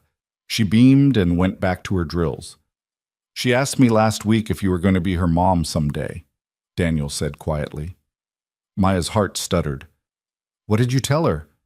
I told her that I hoped so, but that was something you and I would talk about when the time was right, that we couldn't rush important things. He paused. Was that okay? That was perfect. Maya leaned into him, watching Emma chase the soccer ball with determined joy. I'm not ready for that conversation yet, but someday, yeah, someday I think I could be. They stood there in comfortable silence, the afternoon sun warm on their faces, the smell of grilling vegetables mixing with the scent of grass and spring flowers. Maya thought about the collision at LAX, about calling Daniel an arrogant jerk, about every assumption she'd made and how wrong she'd been. She thought about the woman she'd been then, burned out, cynical, running from one thing without knowing what she was running toward. That woman felt like a stranger now. The woman she'd become was someone who'd learned to value the right things, who'd chosen meaningful work over impressive titles, who'd found family in unexpected places, who discovered that the best things in life were often the ones that required you to be brave enough to choose difficulty over ease, commitment over convenience, love over fear. Dad, Emma called. Maya, watch this one. It's going to be amazing. They watched Emma's amazing kick, which went wide of the goal, but was executed with such enthusiasm that they applauded anyway. Emma laughed, retrieved the ball, set up for another attempt. And Maya realized that this was it. This was the landing she'd been moving toward without knowing it. Not some dramatic conclusion or perfect resolution, but this. A Saturday afternoon with people she loved, building a life that mattered, doing work that helped people, being part of something bigger than herself. The future stretched out ahead of them, full of possibilities and challenges and moments just like this one. There would be hard days, projects that failed, conflicts to navigate, the ongoing work of building a relationship while running a company and raising a child. But there would also be victories, launches that succeeded, users whose lives got easier, quiet evenings and loud celebrations and all the messy, beautiful complexity of a life well lived. For Daniel Reed, the single father who'd built an empire on principle and raised a daughter on love, the future finally felt balanced. He had the work that mattered, and the family he'd chosen, and the woman who'd crashed into his life and changed everything. For Maya Collins, who'd started this journey angry and lost and looking for something she couldn't name, the future felt like home. She'd found her people, her purpose, her place. She'd found the courage to choose the harder path because it aligned with who she wanted to be. And for Emma, who'd worried about her father being lonely and wished for someone to help carry the weight, the future felt secure. She had her dad and she had Maya, and she had the certain knowledge that she was loved completely, that the adults in her life would show up for her soccer games and piano recitals, and all the small moments in between. The vegetables finished grilling. They ate dinner on the patio as the sun set, Emma monopolizing the conversation with elaborate stories about school drama and detailed plans for her upcoming birthday party. Maya and Daniel shared glances across the table, the kind of silent communication that comes from really knowing someone. After dinner, Emma insisted on showing Maya her latest drawing, a family portrait that included all three of them, plus Rosa and a dolphin. For some reason, Emma couldn't quite explain. Maya hung it on Daniel's refrigerator, right next to the drawing of the dolphin from months ago, creating a gallery of Emma's artistic evolution. Later, after Emma had been tucked into bed with the usual elaborate ritual of story reading and water refilling, and one more question, and okay, fine, good night, Maya and Daniel sat on the back porch in comfortable silence. Thank you, Daniel said quietly. For what? For staying, for taking a chance on us, for being patient with Emma and with me while we figure this out, for choosing the messy, complicated, beautiful reality instead of the clean, simple, impressive alternative. He took her hand. for seeing who I actually was instead of who you assumed I was at the airport. Maya laughed softly. I was so wrong about you. Oh, you were judging based on limited information and a lot of stress. I've been thinking about that day a lot lately, about how easily we could have missed this. If you'd made your flight earlier, if I'd been less irritated, if you'd just apologized and moved on instead of standing your ground, we might never have had that conversation on the plane, might never have built what we've built. Fate, Maya said, or luck, or just the universe doing that thing where it throws you completely off balance so you land somewhere better than where you were headed. Daniel pulled her closer. Whatever it was, I'm grateful for it. They sat there as the Los Angeles night settled around them, lights beginning to glow in neighboring houses, the distant sound of traffic, a gentle white noise. Inside, Emma slept peacefully, secure in the knowledge that the people who loved her would be there when she woke up. In the office across town, the Meridian system continued helping patients access healthcare with dignity and ease. And in San Francisco, Tech Vanguard was probably building their healthcare platform with impressive resources and questionable ethics. But that wasn't Maya's problem anymore. Her problem was being present for this moment, for this life, for this man and this child, and this work that had become more than a job. It had become a calling. I should probably head home, Maya said eventually, though she didn't move to leave. Early meeting tomorrow with the new client. Or you could stay. Daniel's voice was casual, but Maya heard the question underneath. We have a guest room. Emma would love it if you were here for breakfast. Maya thought about her apartment, about the commute and morning traffic, about the practical reasons to leave. Then she thought about Emma's face lighting up when she came downstairs in the morning, about lazy Sunday breakfast conversations, about being part of this family's daily rhythm instead of just a visitor. Okay, she said, I'll stay. And there it was. The choice, made easily, that would lead to 1,000 more choices. The choice to stay for breakfast would lead to the choice to stay for the weekend, which would lead to the choice to keep a toothbrush in the bathroom, which would lead to conversations about moving in, which would lead to blending their lives more permanently. Each choice building on the last, creating a future neither of them had planned but both of them wanted. But that was tomorrow's story. Tonight was just this. Two people who'd found each other in the chaos of an airport collision, who'd built something real from misunderstanding and honesty, who'd chosen the harder path because it led somewhere worth going. The city lights spread out below them, millions of people living their own stories, making their own choices, building their own futures. Somewhere out there, a patient was logging into the Meridian portal and successfully scheduling an appointment without frustration. Somewhere out there, someone was calling their loved one an arrogant jerk and had no idea it might change everything. Somewhere out there, the next story was beginning. But here, on this porch, in this moment, this story was complete. Not finished. There would be more chapters, more challenges, more growth, but complete in the way that matters. Complete in purpose and connection and belonging. Maya leaned her head on Daniel's shoulder and felt the rightness of it settle into her bones. This was where she was supposed to be. This was what she was supposed to be building. This was home. And that was enough.